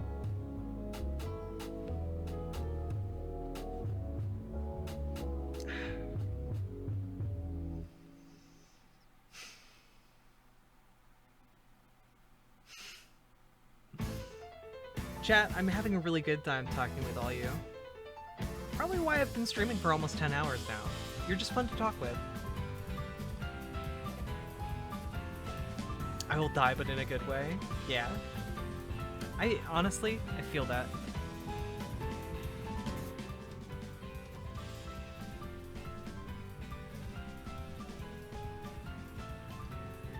That is scary, Cryptid. I'm sorry. I'm sorry. It is really weird when you see people take a sudden, like, ideological shift. It can feel really disorienting.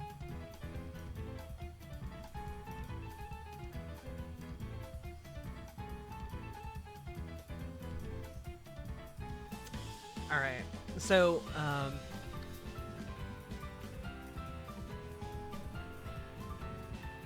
I don't know, dudes. Alright. Stranger Things, you need to talk about this, don't talk about it with me, okay? I'm not the person to ask about your friend who had sex with you. Sorry. Not the venue for that, my dude.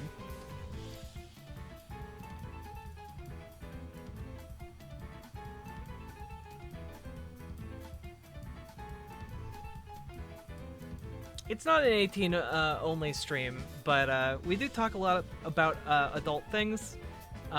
This isn't the venue for you to talk about an underage sexual experience. That's just not good for any 18 plus stream or any non 18 plus stream.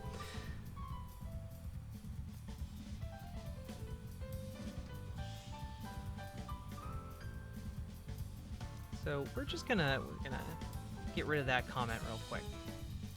Anyway. Alright, let's return to the debate we were watching. We were doing a review. It is weird to think that the age requirement is only 13. All bad all the time, as they say. True. True. Alright, let's finish watching The Passing Void. Ooh, I like that name. Welcome. I hope you enjoy your time here, friendo. True. True. Look, anyone who watches, I'm trying to think. There's like a Lolicon show. Look, all I'm saying is if you watch Lolicon, if you consume that, you need to see a therapist immediately. Okay.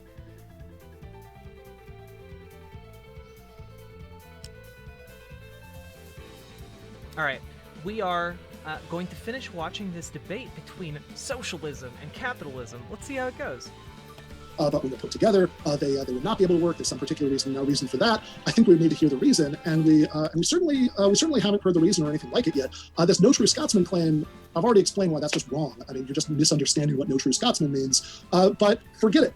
Forget the question of whether you call it socialism or not. Let's just call what we have right now, Xism, what existed in the Soviet Union, Yism, and the combination of a democratic government nationalizing some industries and running them outside of the market, and Look, okay, I might be telling on myself a little bit, but James, the moderator, is an extremely attractive man, like super attractive. I find him incredibly good looking. and a private sector entirely consistent of worker cooperative Zism. We could completely sidestep the terminal. Oh, wait, no. James is a bad guy? Oh, no. Oh, I'm so sorry. Oh, good. Okay, good. I'm glad I don't want to smooch an attractive Nazi or something. Logical issue. Man time. True that the bad parts of the track record of Yism are just going to be irrelevant to the question of whether Xism or Zism would be better. Leonard Nimoy was a hottie. Okay? So the question is, if we Quasi-spec. try to adopt Zism, it leads to Yism, I think was the communist parties. So the problem here is that if we try to adopt Zism, the policies to do that lead to government overreach, which then become abused and corrupted, which leads to Zism. That's the problem. It's not that they are literally the same thing. Obviously, China isn't literally just giving public ownership to the means of production. It's China. The problem is it's a result of trying to adopt socialism, because the only way to adopt it is through extreme amounts of government oversight, which is bad. You have to make the argument for then why the only way to achieve socialism is through extreme amounts of government overreach? Because I don't think that's true. So I can put it a bit slower, yeah. Again, you not understanding fallacies is your problem. I'm definitely going to defeat you on every single one of those, hands down, without even trying. But separate topic. So again, the issue here is like, what's better? Should we adopt, as you mentioned, should we adopt a complete system with all of the companies like this, or is it better to take just the mixed system? I'm saying mixed system is better. Always. It's always going to be better than adopting your system. Your system is going to fail for the reasons I listed in the intro, that it leads to less competition, gives people less opportunity to grow, gives successful people less opportunity to grow their business, gives less control over the people who actually have the right state of mind to make the right decisions. I think it's going to fail more often than it succeeds in making you have a successful decisions, impressive, because it hasn't been implemented. If you could demonstrate it has been implemented, rather than just your over hypotheses emojis. that a complete system adopting this would be better. That would be great. Until then, it's reasonable to reject that and to adopt the system that we know works and has been proven to work and has done an extremely well job of benefiting human life over the past It shouldn't be several like this hundred years, which is a cryptid. mixed That's economy. the We kind know of this stuff works. we're going We to have talk about on lots and lots July of evidence this works. 24th. Does it work You perfectly? should come No. by Do you have again. any evidence that your system works? No. Zero cases. Okay. The thing about logical fallacies is bizarre. The couple that you've mentioned, you've proven that you have no idea what they mean. There are lots of informal For the record, Ben Burgis, I believe, is like a literal philosophy professor who knows what like logical fallacies are. logic and critical reasoning textbooks that are easily available. You can buy them. Go on Amazon tonight. You can stock up on some. I would recommend reading up on this if this is something mostly you know about from the internet. But in both of the cases that you mentioned, you're just wrong. As far as the relationship between Yism and Socks, I Zism, appreciate if my you want to degens claim that too. attempts to create Zism would collapse into Yism, then you certainly haven't made that case. The point was already addressed earlier that it's just not the case that China and all of these other irrelevant examples that you're reading off from Wikipedia in that opening statement were attempts to create socialist democracy that just somehow turned in to Stalinism and Maoism. As a matter of historical fact, that's not how that happened. These are countries where there were revolutions that were led by Moscow-aligned communist parties who had a pre-existing ideological commitment to the Soviet model, and who, of course, carried out that commitment once in power. It has absolutely nothing to do with the Yism will become Zism claim. And certainly, what we've seen over hundreds of years of capitalism is that these features that I'm talking about, like the creation of severe economic inequality, like the absence of democracy in the workplace, like the existence of poverty, are built in. They're baked in. There's never been a capitalist version of capitalism that has done away with this. We can look at a small local example in the United States and look at the fact that Juneteenth was last month. We just passed 156 years since the emancipation of slaves, and through that entire time, capitalism has failed to correct the persistent economic inequality between the descendants of slaves and the descendants of people who were free in 1865. It's certainly the case that I do have to admit, I am a major weep, guys. I admit my degeneracy, okay? I know about Konosuba. I've watched my fair share of Miss what the Dragon Maid show. I don't know. I've watched some anime in my time.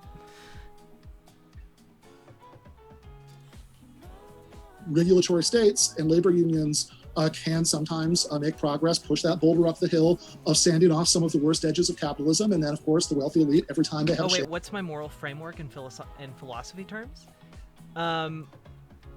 In political terms, libertarian socialism. In philosophy terms, honestly, I'm just gonna admit I don't know enough about philosophy to be able to answer that question coherently. We'll start pushing that boulder down again with austerity and reversing those previous gains. But what I really just want to emphasize is that you seem to really want to have it both ways. That on the one hand, sure, yeah, mixed economy is great. On the other hand, the government imposing a democracy in the workplace because the majority of workers voted in power voluntarily to do that thing is some version which could be applied to anything that makes those mixed economies mixed. We'll kick it over. Gotta kick it over. We'll kick it over to Tom for 2 minutes. As I said before, if the majority of people vote in socialists, that's fine. That part I'm okay with. So if you convince the majority of people in a country to adopt this, that's fine. As I said multiple times in the beginning, there's no contradiction there. But they're not going to do that, as we've seen in every single country, even the modern mixed economies. Nobody adopts socialist-run countries. Nobody adopts the socialist majority parties. It doesn't happen. Good luck convincing them. It's not going to happen. Go for it. But again, so that's not a contradiction. I'm literally saying you're not going to convince them. Nobody wants this. It's a crap system. People prefer giving themselves power, so they're not going to adopt the social system. I don't know why you keep mentioning capitalism has. People prefer giving themselves power. You mean like how in a democratic system, the people have the power? Kind of like how if collectively workers owned their company, they would have more power than they do now. Kind of like that. Kind of like how everyone would wind up getting more power except for the people who conveniently own capital in a capitalist society. I don't know. Just really makes you think. Done away with poverty and inequality. Like, no one's ever done that, and we're not going to do that for a very long time. Your system does not do away with poverty and inequality either. Your argument is that it makes it slightly better, not that it does away with it. So that's not your argument? Okay, I'll ask you about that later. So the capitalist systems have been doing away with poverty and making things significantly better for everyone for hundreds of years. Like, it makes things better, always. Like, the amount of people in poverty around the world has gone down by like 50% or something. People live on $1 a day or whatever. Things are getting better under the capitalist system. This is a common talking point I see made. The IMF, the International Monetary Fund, I believe, or the World Bank, one of those two, is typically what is used as the metric of who is poor and who is not. The metric that they use is actually very much not what most academics would use as a definition of poverty, because the definition that they use, most countries you can't live on those wages anyway. Turns out the actual number is like somewhere around 4 or 5 times higher, which kind of shows, especially if you take China out of the equation, that the level of poverty on Earth is relatively stable or consistent with what we've seen, like industrialization kind of take care of. So, yeah. And they can obviously continue to be made better by using more Okay. capitalism and modifying capitalism to make it more fair, like the mixed economies have done. The question is would your system make that be an even better improvement, or would it be worse? And I'm saying it's probably going to be worse. It's probably nobody wants that. Nobody wants that because it's bad in many reasons for all the ways I listed. Yeah. If you make $3 a day, you're not poor, according to the IMF. I mean, granted, you wouldn't be able to live in the United States on $3 a day, but you're not poor. Don't worry about it. In the introduction, lowers lots of kinds of things. There's all kinds of papers that show that it lowers competition, lowers, I forget what I mentioned, but they're all listed there, and they have papers to show it. So this is not supporting your position. Like, obviously, no one's going to solve poverty and inequality. You're not going to solve poverty and inequality. The question is, who's better? Okay. I don't know how you heard me say that in actually existing worker cooperatives, As a category, the average difference between the highest paid and lowest paid worker owners is a tiny fraction of what it is in normal capitalist firms. I'm not sure how you heard that and said that my argument was that it would make it slightly better. My argument is that given workers' control, it's not structurally possible to create the runaway levels of inequality that you have under capitalism that make a mockery of political democracy, because you're going to have wealthy people who have vastly more political influence than everybody else. That perpetuates capitalism by making it the case that the majority of the population, who, as you said in the moment of lucidity earlier, do not have the money and connections to be able to start a worker cooperative, have no realistic choice except for to give up most of their rights and freedoms for 8 out of every 16 hours a day. That level of inequality, the kind of inequality where the bottom end is going to be grinding poverty, of course, would not exist given workers' control for reasons that have been explained several times. The saying that you'd be fine with socialism if a majority democratically opts for it makes me a little confused about what you think we're arguing about here.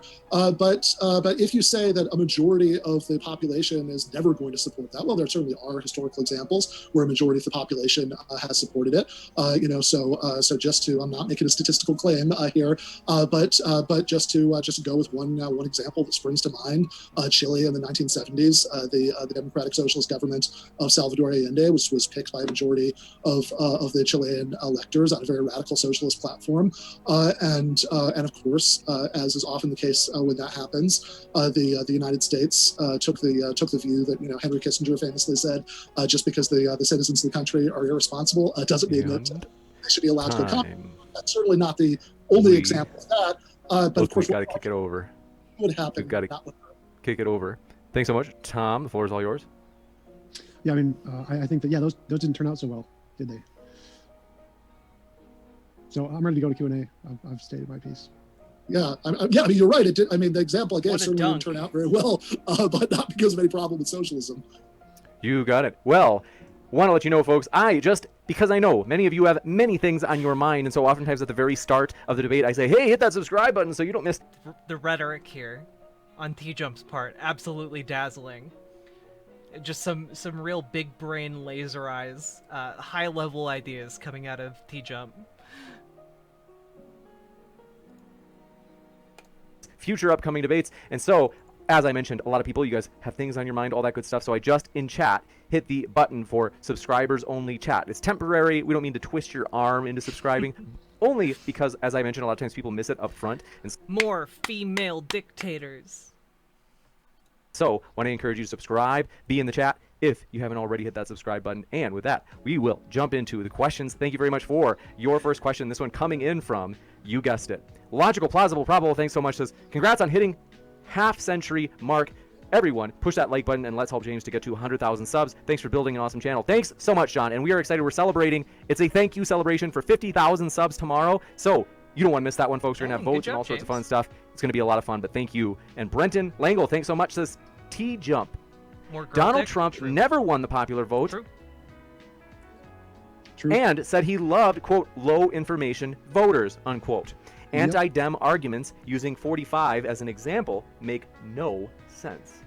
I mean, that's a fair argument. Yeah, he wasn't elected by the majority. It's the stupid electoral college thing. But yeah, the point was here is that a lot of people being put into situations can make stupid decisions. There's still 49 million people who made a stupid decision there. So I'm not sure that's a great example that we should just give lots and lots of people the right to make decisions about how a government or how thank you very much for the follow. Use what it should produce, how it should produce it, where it should produce it, and what it should do with profits. I'm not sure, given how bad that many people are making decisions, that would be a good idea to do that. Gotcha. And Lewis Barnett, thanks so much, says, is social democracy the best of both systems? Guess we'd hear from either of you. No, I think that it's the best that's been achieved so far, for sure. That social democracy, has by redistributing some resources away from capitalist profits to meet various human needs, taking certain sectors. Yes, that is him saying that democracy is flawed because democracies have dumb people in them. That is what he's saying. And that is why he is arguing against democratic structures. sectors of the economy out of the markets, etc., has been, those are definitely the best societies that humans have created so far. But I think that there are two problems with stopping at social democracy and not go. No, TJump was arguing that. Quasi-spec, that's 100% TJump's argument.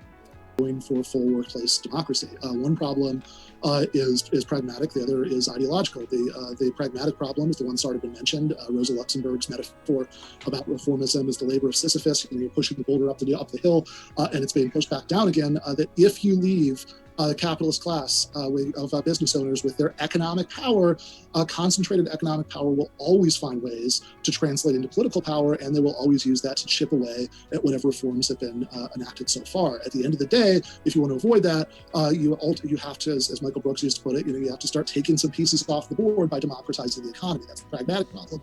With stopping at social democracy, the ideological problem with stopping at social democracy is, even though those are certainly better societies than the United States, and much less what the United States has imposed on much of the rest of the world, they're still societies where most people have no realistic choice except to spend half the hours that they spend awake most days taking orders in a really draconian, authoritarian way from unelected bosses. And I think we can do better. True. You guys will jump into this True. next one from. I don't get a chance to answer. Oh, that's right. Go ahead, Tom. Yeah, so I mean, I think that's fair. Like, obviously, social democracy is probably one of the best systems we've achieved so far. It's probably not the best ever. There's probably going to be more. But if you're going to make a claim that you know of a better system and it's never been tested, you have a much higher burden of proof than the one that we know is the best system so far and has worked in lots and lots of cases. So if you're making the presentation that you have a better system than the best system, that's like saying you're smarter than Einstein. You've got a lot to do to show that. And I don't think there's any evidence to support socialism even comes near what that would require. Yeah, I mean, literally all evidence from actually existing worker cooperatives show that that's an efficient way. Also, TJump has been arguing this entire time for mixed economies. Like, some elements of mixed economies, what are they mixed with, TJump? Are they mixed with socialist ideas? Because it seems kind of like you might like socialism, but you're just not sold on the idea. So what if we just incrementally adopt socialism? Would that solve the problem? Would maybe putting together some sort of loan system help solve the problem? I think so. Maybe. Is this on 2x speed? It is not. It is on 1.25 speed. To organize businesses. I understand that that doesn't impress you, and you think that for some reason that's unrepresentative of what that would be like in a system that was dominated by those. You certainly haven't given us any reason to think so. We must go to the next one. Do appreciate your question. Etho Logo says, congrats on 50,000 subs. Thanks for all of your hard work. I value these convos immensely. Thanks for your kind words. Amazing. I want to say, the debaters are the lifeblood of the channel. People like Ben and Tom have seriously made this channel rockin' awesome and fun, and so we want to say thank you to them, and thank you to all of you for all of your great debate ideas, folks. So thank you so much on this super positive and encouraging night. And Don Folman says, intellectual honesty is in a state of recline. Is that... That's my channel motto. Intellectual honesty is in a state of recline. Buy TJump merch. Very juicy. And Brenton Langle says, the co-op was in Minnesota... The co-op wars in Minnesota were caused by the CIA. Check out the deep dive on the Dollop podcast with Dave Anthony and This is true, by the way. That is accurate. Gareth Reynolds for more info. Seems like a common socialist agenda thing. We always blame America if it ever fails. If socialism ever fails, it's definitely America's fault. Always. Never just because socialism just leads to China. Nope. It's always America's fault. Juicy. This one coming in from Yes. Socialism leads to China, a famously very socialist country that doesn't at all use capitalism. Don't look into how China's economy has evolved recently. Don't look into the last 20 years or the last 30 years of Chinese economic movements. Don't look at that at all. China's definitely socialist. Workers there all own the means of production, all collectively owning their workplaces. It's very good. Definitely fulfills all the tenets of socialism. Don't look into it, please. Please don't look into it at all. Appreciate it. The Legend Rivs says, socialism destroys savings and investments, which determines a good economy. The response is always more regulation and inflation, which destroys the economy. How does socialism solve this huge flaw? Yeah, I'm just not clear what the questioner thinks that they're talking about. It's certainly not. Presumably, they're not talking about any sort of attempt to institute economy-wide or at least private sector-wide workers control of. Yeah, the thing is, look, I think you can make good arguments, or at least marginally good arguments for capitalism. TJump isn't making those.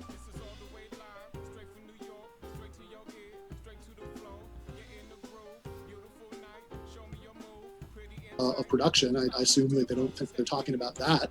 I don't, And to remind viewers, mostly what we're watching this for is to, see maybe if we can learn about some rhetorical strategies we can use later on in the future. Sneaks away. Thank you very much for the follow. Hope that they're not talking about social democracy. I mean, the core issue, right, is that socialism implies at the very least two things: workers owning the means of production, and significant decommodification to some extent. Now, when we look at any of the countries that have ever claimed to be socialist, we see really some countries that have decommodified, not a ton of countries that have actually allowed workers to control the means of production. We see countries that have claimed that they allow workers to control the means of production through single-party systems, but those single-party systems, because they're not democratic, tend to be authoritarian. And I think that directly contradicts the entire ethos and idea of what socialism is supposed to be. Of socialism administered within capitalism, as opposed to socialism as a complete system after capitalism, which, as we just agreed, are some of the most successful countries in making societies that are livable for humans that have ever existed. So they must be talking about some third thing. Maybe they can clarify that. You got it. And thank you very much for your question. This one coming in from Pigs Are Intelligent as Dogs. It says, Ben, do you condemn Mao's China, USSR, and Venezuela? Yes or no? Clear answer, please. Well, when somebody asks a complicated question, say they only want to hear yes or no, then I'd say that intellectual honesty is not only in decline but decline. So I think that certainly I'd condemn the authoritarianism of those systems. I think that. I think that some of them at certain points, did accomplish things that made people's lives better. But also there were real horrors that took place under there. But those real horrors happened because of the absence of democracy. The feature of Mao's China that allowed the Great Leap Forward to happen, for example, which would certainly not have happened and continued if Mao and Zhou Enlai and all those people had to worry that they were going to lose re-election, was the extreme absence of democracy.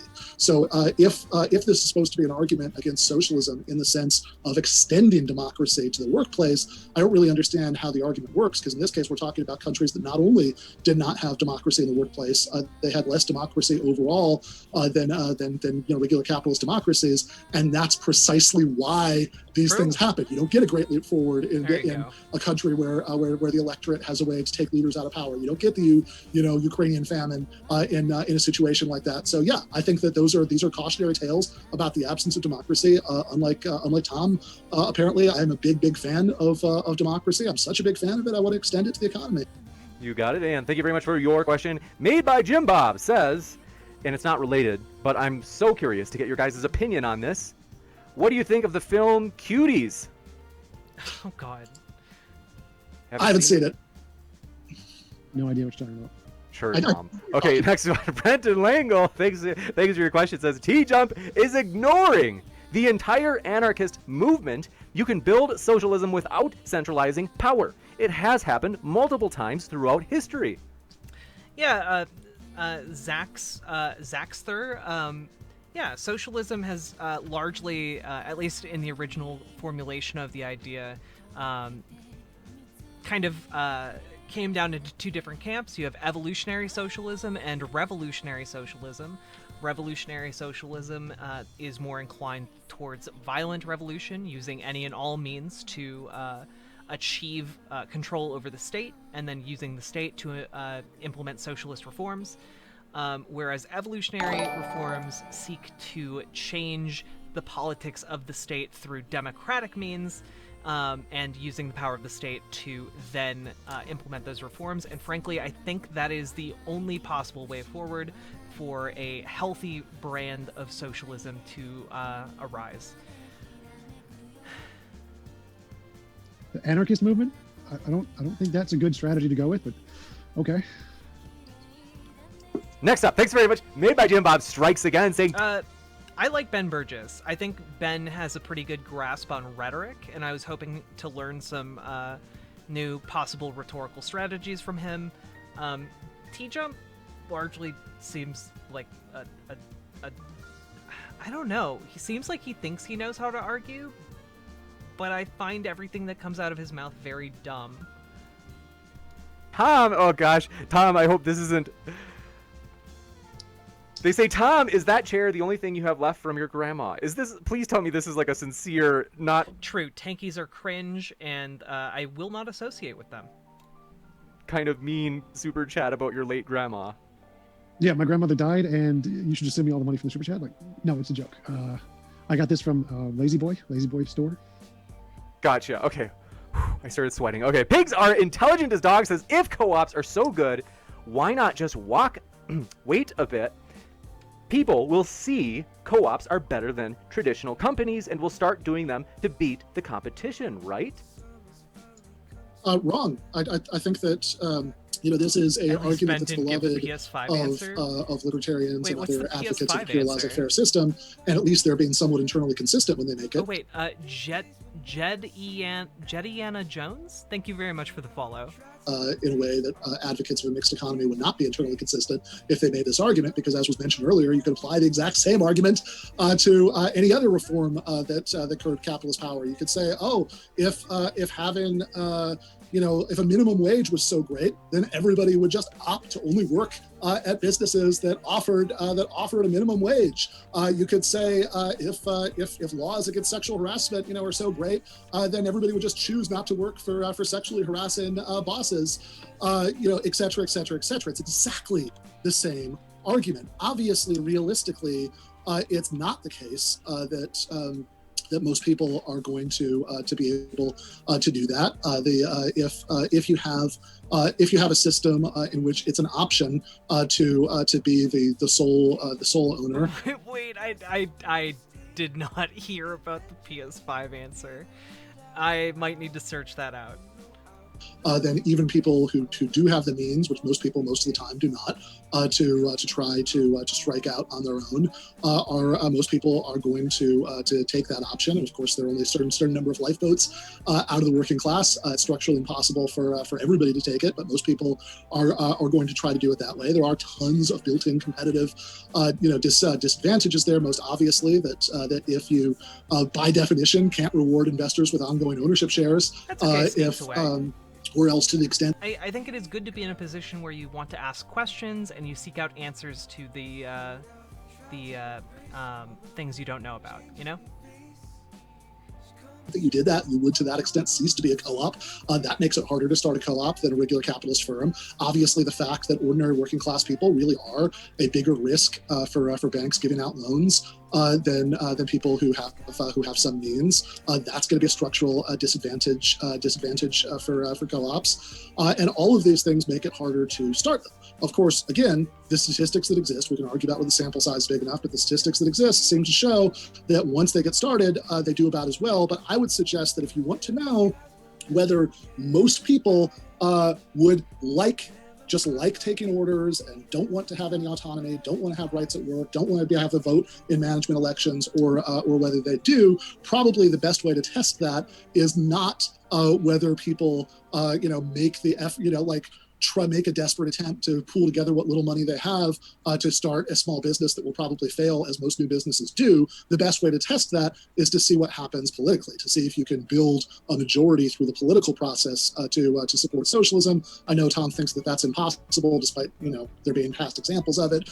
But in general, the idea that if most people wanted the economy to be different in some ways, it would just come about as a result of micro interactions, I think is a bad argument that would be rightly rejected in every other context by anybody who's not a stark raving libertarian, and it should also be rejected here.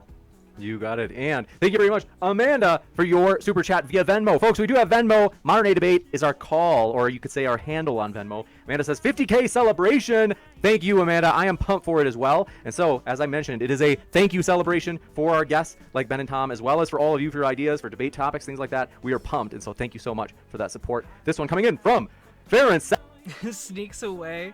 Yeah, feel free to sneak away and finish your paperwork thing. But feel free to come back. Otherwise, I will be back streaming tomorrow, aka later today at 8 p.m. Central. So feel free to swing on by again. I stream every weekday at 8 p.m. Dallas says, or earlier. We have officially hit dumpster fire status in the chat. Thanks, debaters and Coonsmeister, Coonzarelli, Coonsin for a bruisin'. Amazing, juicy debate. Couldn't agree more. It has been a juicy and fun one. Will Stewart, good to see you again. Says, yes, the amazing thing is... Yeah, exactly, Internet Gas. I apply that same philosophy to workplaces. Because I see no reason why a democracy should embrace small tyrannical organizational structures while championing the ability of people to be represented in their government. I think people should also be represented in their work, where they spend, in some cases, the majority of their time and effort and energy. I think they should be represented in both their government and their workplace. That's my position. Jesse Lee Peterson reference. Is there some backstory here? I don't know. That's right. We like amazing. We can't stop saying it here. And we have several cliches that are, what's the purpose? Oh, when people use it ironically. So we do call people beta in the chat sometimes ironically. But next, Will Stewart says, Ben, what evidence do you have that a pure socialist nation provides more benefits than capitalist nations?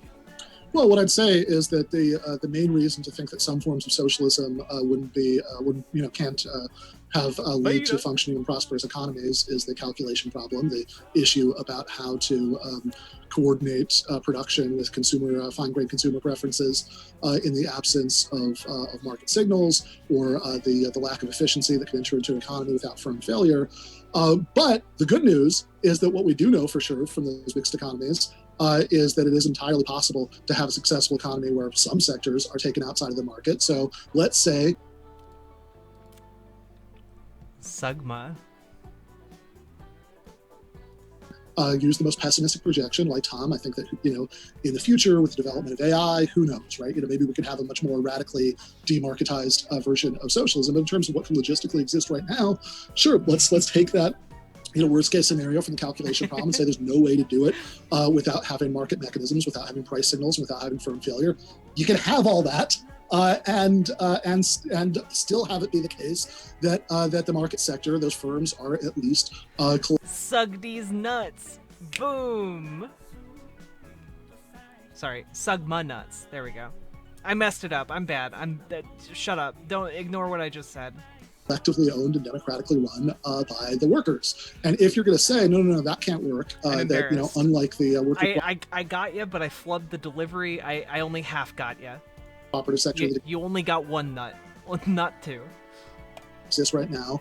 This wouldn't be successful. You have to give a reason for that. It can't be the calculation problem. It certainly can't be the history. Ooh, Internet Gas. Be careful. You're sounding like a socialist, a dirty, filthy, degenerate socialist. Of countries that have completely different systems than one being described. So maybe there is another reason to think so, but I'd say at that point, the burden of proof is very much on the person who says that can't be, that for some reason that hasn't been specified, you have that. Oh, Daddy. You just cannot successfully operate a market sector where all of the firms are owned by workers. Maybe there's some reason why that would be the case. All I can say is I haven't heard it. You got it. And striking again, Will Stewart says this time, Ben, if I am willing to work for $5 an hour because I am not qualified to work a salary job, why should I not be allowed to? Yeah, so I like the fact that the questioner actually embraces the analogy that I keep making, that they say, that this argument you can have the other nut after we start the co-op against legally imposed. You can have the other nut as a treat. in democracy at work, saying that you can't deny people a voice and a vote in the workplace, is exactly the same as the argument that you can make against minimum wage. That in both cases, sure, if we want to pretend... I agree. Nair Socks, internet guest, do you guys want to hear my proposal? You can decide whether or not it's reasonable. Too bad, I'm going to give it to you anyway. My proposal is that we reintroduce postal banking, and through the mechanism of postal banking, we can invest in small level local democratic worker co-ops, and by doing that investment, we can then increase our sample size of small scale democratic worker co-ops in a competitive environment by using the government as a tool to invest in these and gather more data. And on top of that, once we have sufficient data to indicate that this might be a good thing to do, I think we could introduce a policy proposal where if a company needs a government bailout, that bailout would be contingent on them adopting a democratic worker structure, a democratic worker co-op structure.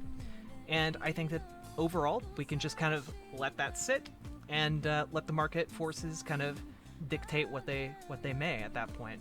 I just want to bring competition and the ability to create democratic worker co-ops up to par with the ability to create private businesses, and let's see what happens, shall we?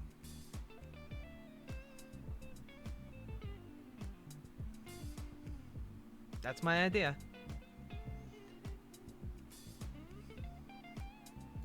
That is my proposal. I'm sticking to it, and thanks for being here, everybody. That under regular capitalist conditions, workers and capitalists have as much bargaining power. Then yeah, you're shorting. You're hard. If they don't adopt the democratic worker co-op structure, they don't get the bailout. They simply fail on their own terms. Draco Rat, this is for you. Daddy. Harming a worker by not letting them voluntarily agree to those arrangements. If you make a more realistic assumption that... Wait, did you want me to? You wanted me to say Ligma? There we go. That obviously it's vastly harder for a worker to replace their source of income than for a capitalist to replace one worker. Then that argument doesn't work. And I think that people are more likely to have their preferences met in situations where you have a legally imposed wage floor. That the effect of not having one is that people are going to be forced into those arrangements by economic conditions. And similarly here, and we can argue about what's legitimate, to be imposed. True, but also private businesses aren't entitled to taxpayer dollars, and I think you can make a better argument that democratic worker co-ops have better returns for taxpayers than investing massive bailouts into private companies. In economic structures, but and what the legitimate role of the state is. But one thing I'm definitely not worried about imposing on people, is the ability to vote in management elections if they choose to exercise that ability. I think this idea that you're going to get hordes of people under those circumstances saying, "No, damn it, I don't want power. I don't want to have the option of voting in a management election. I want to not be allowed to vote on that," strikes me as a tad unrealistic.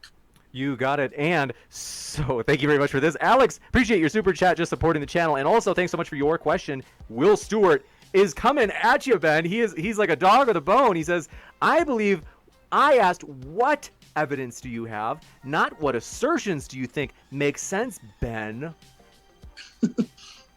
Yeah, so I guess Will Stewart thinks that if a specific proposal hasn't been implemented yet, the correct procedure is something other than looking at what the closest equivalents that have been implemented yet, looking at places where on a smaller scale or part of the economy it's been implemented, looking at whatever precedents that you can find, and then trying to reason, looking at that and then combining that with reasoning about what would make sense, given just the structural incentives that are built into the system. Like, are you going to get, more egalitarian or less egalitarian wage scales if you let everybody vote on them? Will Stewart Stewart apparently thinks that there's some other procedure that you should use. But if his idea for that procedure is that if something hasn't happened yet, the default should be that if it hasn't been completely implemented yet. Oh no, Nair socks. Private businesses are more than welcome to continue to compete against democratic worker co-ops in my system. It's just that if your business fails and you need a bailout from the government in order to keep your business going, it's just contingent on you becoming a democratic worker co-op. Otherwise, let the entire thing crash and burn. That's how capitalism's supposed to work, baby.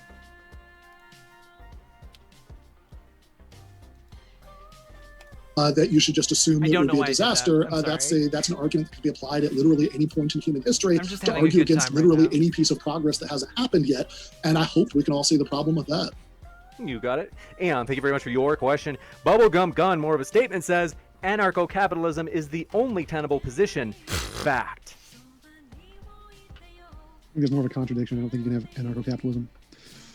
Because anytime you have an anarchy, it's going to lead to some people have bigger sticks than other people. And then you don't have, then they start a government. So now you no longer have an anarchy. You got it. And thank you very much for your question. This one coming in from Forward Tribe says, Dr. Ben, can you explain Venezuela's recent history and explain Portugal's fantastic economic dynamics in the last 40 years? I'm glad you enjoy it, Drake. Okay. So I'm not quite sure where he's going with the Portugal part. Maybe you could clarify that. But as far as the Venezuela part goes, I think that you can certainly look at success. I mean, what Venezuela is or was at its height. There's been a lot of austerity and cuts since then. But what Venezuela was social democracy. I mean, that's what existed in Venezuela. The vast majority of the Venezuelan economy was always privately owned. There was never a point where that was. Exactly. Yeah. I mean, let's be real though. In current capitalism, that tends to be the only choice too. And the same standard is applied to democratic worker co-ops. If the democratic worker co-op fails, there's no one there to bail them out. I'm just saying, like, those businesses that are, like, too big to fail, if your business is too big to fail and it fails, well, then we need to try something else, don't we? You know, it shouldn't be in the hands of people who ran the company into the ground. Just be better at running your business and don't let it fail. There we go. Problem solved. If you want to keep your business, don't let it fail. That wasn't the case. And in fact, again... Wait, in your coup, do the people of the country get... Wait, what? There's no coup. What are you talking about?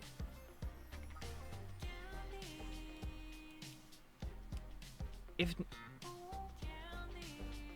Wait, what? Then in your coup, do the people of the country get to make the business decisions for the coup companies? No. The people working there get to make the business decisions for the company.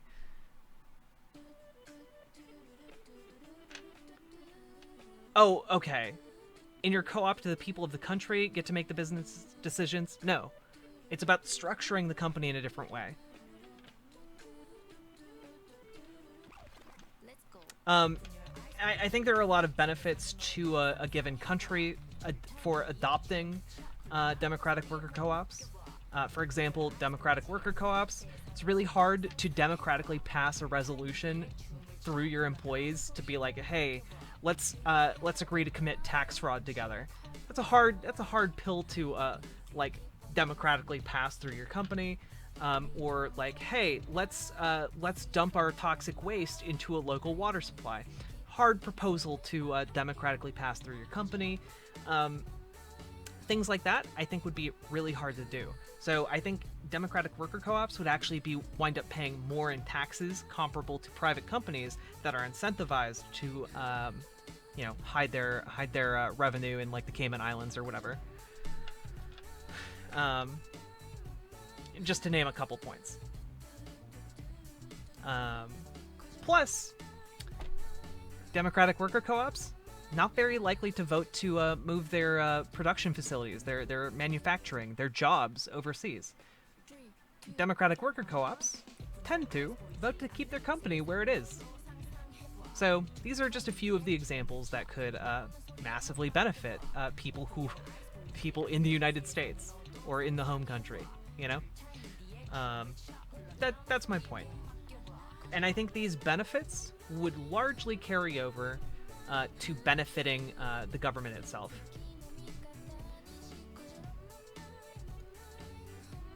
Making it a worthwhile investment to bail out a democratic worker co-op as opposed to a private business. Vastly smaller public sector than several of these other mixed economies that we have been talking about. I think Norway is a particularly fun point of comparison because Norway and Venezuela are both places where the size of the public sector was inflated by a publicly owned oil company. But yeah, so given that, I'd say that if your explanation of what happened in Venezuela, which, I think that part of that explanation certainly has to do with economic warfare against it, most obviously by the United States.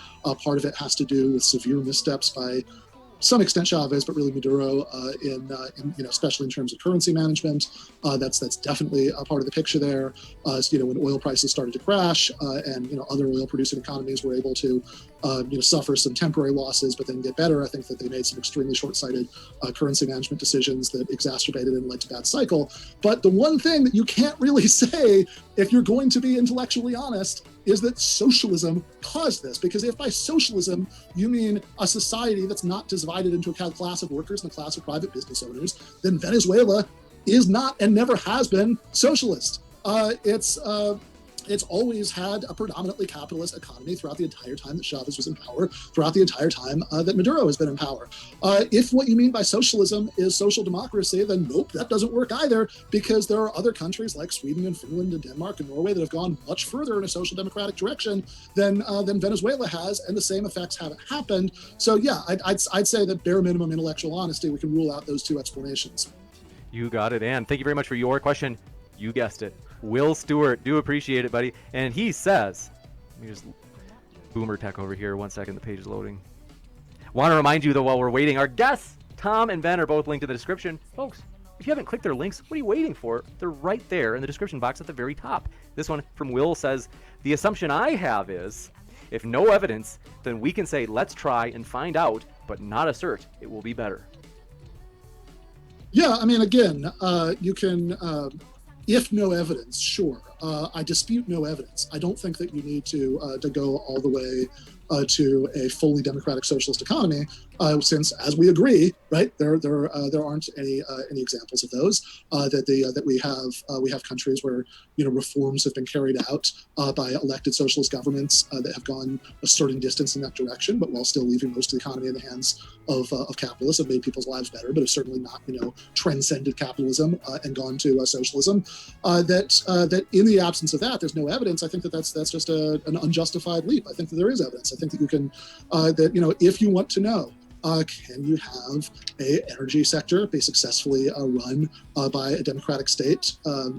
Then there are numerous countries that have done that, and that we do have evidence for that. If you want to know, can the healthcare sector be successfully run by a democratic state? Then we do have evidence for that. We can look at examples of that.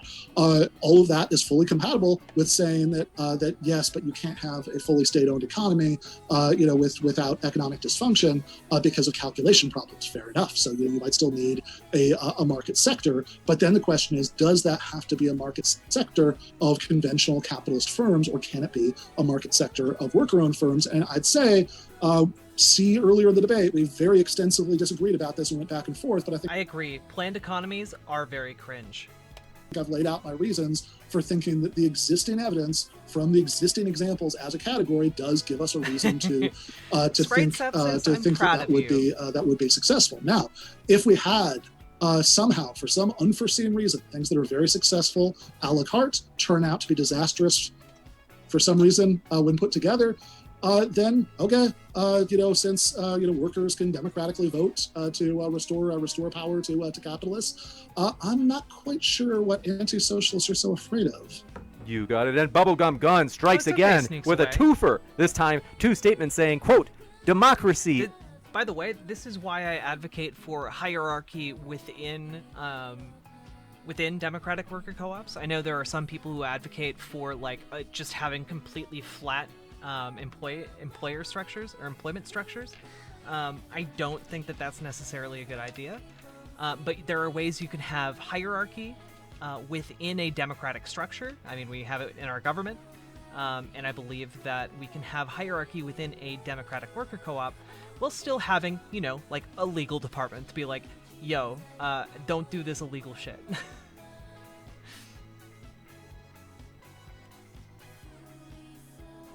Is cringe, read some Aristotle. Fact. Next, they also say, TJump, you can't have mafias when Walmart sells tanks. What? They're talking about when he said he likes anarcho-capitalism, and you said that capitalism wouldn't work with anarchy because everybody who has the biggest stick would trample over the people with the smaller sticks. Nobody has a bigger stick. Well, if Walmart's selling tanks, Walmart has the biggest stick, and Walmart is going to be the government. Like, if Walmart is selling the tanks and they just have a big resource of tanks, they could just use all the tanks to take all of your other stuff too. Like, why would they sell them to you? They just keep the tanks and then just take all of your stuff. Juicy. And this one coming in from Do Appreciate It. Zirafa, good to see you, says, why has Israel been steadily turning away from socialism since the late 1970s? So, I mean, I think that that Israel is I think it's a pretty funny example on multiple grounds as as a test case. Checkmate, there has always been a large sector of the working class there that has been disempowered to a pretty farcical degree. If you wanted to start talking about socialism, that the minority of Palestinians who ended up as citizens of Israel were completely deprived of any democratic rights for the first 19 years of the existence of the state, certainly have been systematically excluded, from every level of Israeli society. But I also think that outside of the agriculture sector, where you had the kibbutzim, I'm not quite sure what I guess I'm just not quite sure what the questioner has in mind as far as what they think are sort of failed doses of socialism administered within Israeli capitalism. I know, for example, the socialist healthcare system there, I believe, is very popular. But I think that, I'll answer the more general question, and then if it's okay, just indulge me. I do want to very quickly do the Aristotle thing because I was hoping to jump in on that earlier. So the very general answer to that question about why is it that you have countries that have enacted various social democratic programs, have implemented have implemented reforms that arise from socialist aspirations, even if they don't amount to short and pithy. Full socialism, that have turned away from that. And I think that answer has been given, that as long as you leave the capitalist class in power, they're always going to roll down that boulder back down the hill as soon as they feel politically able. On Aristotle, I just say that, I'm not surprised that a apologist for slavery was a big fan of democracy, but I'm a little confused about what that's supposed to show. You got it. And this one coming in from Left is Best says, TJump, why do capitalists ignore the effects of blockades and sanctions on socialist economies? We don't. I don't understand the question. Like, yes, those definitely have an effect, but not literally every example of socialism was stopped because of U.S. interference. That's just not a thing. So, yes, it does have. I feel like our government represents the people better than, say, a monarchy or an autocracy or. Yeah, I mean, you can name a lot of problems within our democracy, but you've always been able to name problems within our democracy from the very beginning, and that's going to be true of any democratic system. I don't think that problems within democracy justifies turning to autocracy. Have an effect. Yes, we can have an effect. It doesn't mean that's literally every single case of socialism failed because of America. You got it. And this last question, we've got to get out of here soon, but Just Call Me Toast, Plain Toast says, can TJump explain why the socialist policies of Allende, thank you, didn't work out so well, quote unquote? I imagine it's the same thing. It was probably from interference, most likely. I don't know the specific case, but I'm guessing that's what they're alluding to. Gotcha. Juicy. And Will Stewart has one last one saying, Ben, your assertion was that pure socialism was better than capitalism, not that it, quote, could be successful, unquote. Yeah, I mean, the reasons that I've given for thinking that going beyond social democracy at the workplace are straightforward. They've been given at quite a number of times during this debate. They're not based purely on a priori speculation. We have empirical evidence that I've mentioned, which is that we can look at actually existing worker-owned, worker-managed firms that have existed under capitalism, and we see that they lead to dramatically more egalitarian outcomes. Like a fraction of the economic disparities that you get within standard capitalist firms. That seems like an excellent reason to think that the kind of economic inequality that's generated by capitalism wouldn't be generated even by this kind of democratic market socialism, never mind what might exist in the future given developments in AI, et cetera, that TJump referred to earlier. You got it. And folks, we are going to wrap up. I want to remind you to check out the links at the very top of the description of our guests, as we really do appreciate. I don't think so. Sneaks away. Okay, yeah, this is the end of the debate. Here, I can bring up an example for you here. Okay.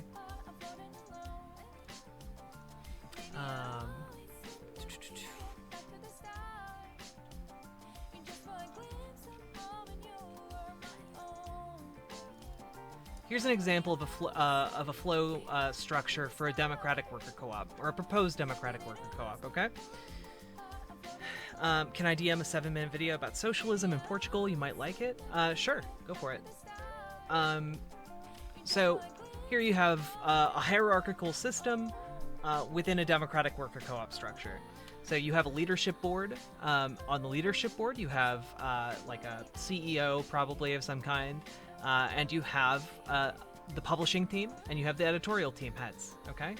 All of them together, they represent the leadership board. They collectively make decisions based on the information that they're bringing from their different departments, you know? But then underneath the publishing team, you have production chief, the head of marketing, you have the sales boss. These are all the members of the publishing team, okay? All of these people have their own departments that they manage, that they oversee, okay? In the editorial team, you have the editor-in-chief, you have the creative director, you have the community lead. All these people have their own departments that they oversee, and some people might have multiple tiers underneath them. For example, the creative director has, a director of art, a director of design, both of whom report to them. Okay, or a social media coordinator and a website coordinator, who report to one person. So like, you have this system set up. This system is set up to have people in the company who are able to make decisions in a relatively quick manner, so it doesn't take a full-on meeting of everybody to make individual decisions about different things. However, every single person who is a full-time employee of this organization, down to the editors, full-time editors, you have are members of the membership. Now, much like a private corporation, every quarter or so, you'd have a stockholders meeting, except that in a democratic worker co-op, you have a membership meeting. Everyone who is a member of the democratic worker co-op, they have a financial stake in the success of their workplace. If the company does well, they do well. If the company does poorly, they do poorly. That's kind of the whole point of collectively owning your workplace. You have a financial stake in the success of your business. Similarly, you have the ability to make decisions and agency within your workplace about foundational issues, like how does the hierarchy work? So, for example, during these quarterly meetings of the membership, members would be able to suggest changes to the structure or suggest changes to how things are being done, and that could be put to a vote, or you could, or for example, probably every quarter it would be set up to vote for, hey, this is what we want to do with our profits. We want to invest more in the company and expand and hire 5 more people, or we want to use the profits to give people a raise. Or we want to use the profits to give people more time off. These are things that you can do in a democratic worker co-op that you can't do in a private corporation, because the people who have control over the company are just the people in the leadership board, the CEO, etc., and the stockholders, a bunch of private individuals who have really no involvement in the day-to-day operations and work of the company, other than happening to own something. This way, everyone who has a stake in the company is also someone who works here. Overall, I think that this would lead to a pretty equitable situation, and would avoid it being the same as a privately owned company. So, yeah, if you have a problem, by the way, with someone who's above you, you could even bring it up at one of these membership meetings and put it up to a vote. Hey, Kern Man. Honestly, for me, anything would be an improvement over being a contractor, being paid bare minimum with no benefits, no job security, etc.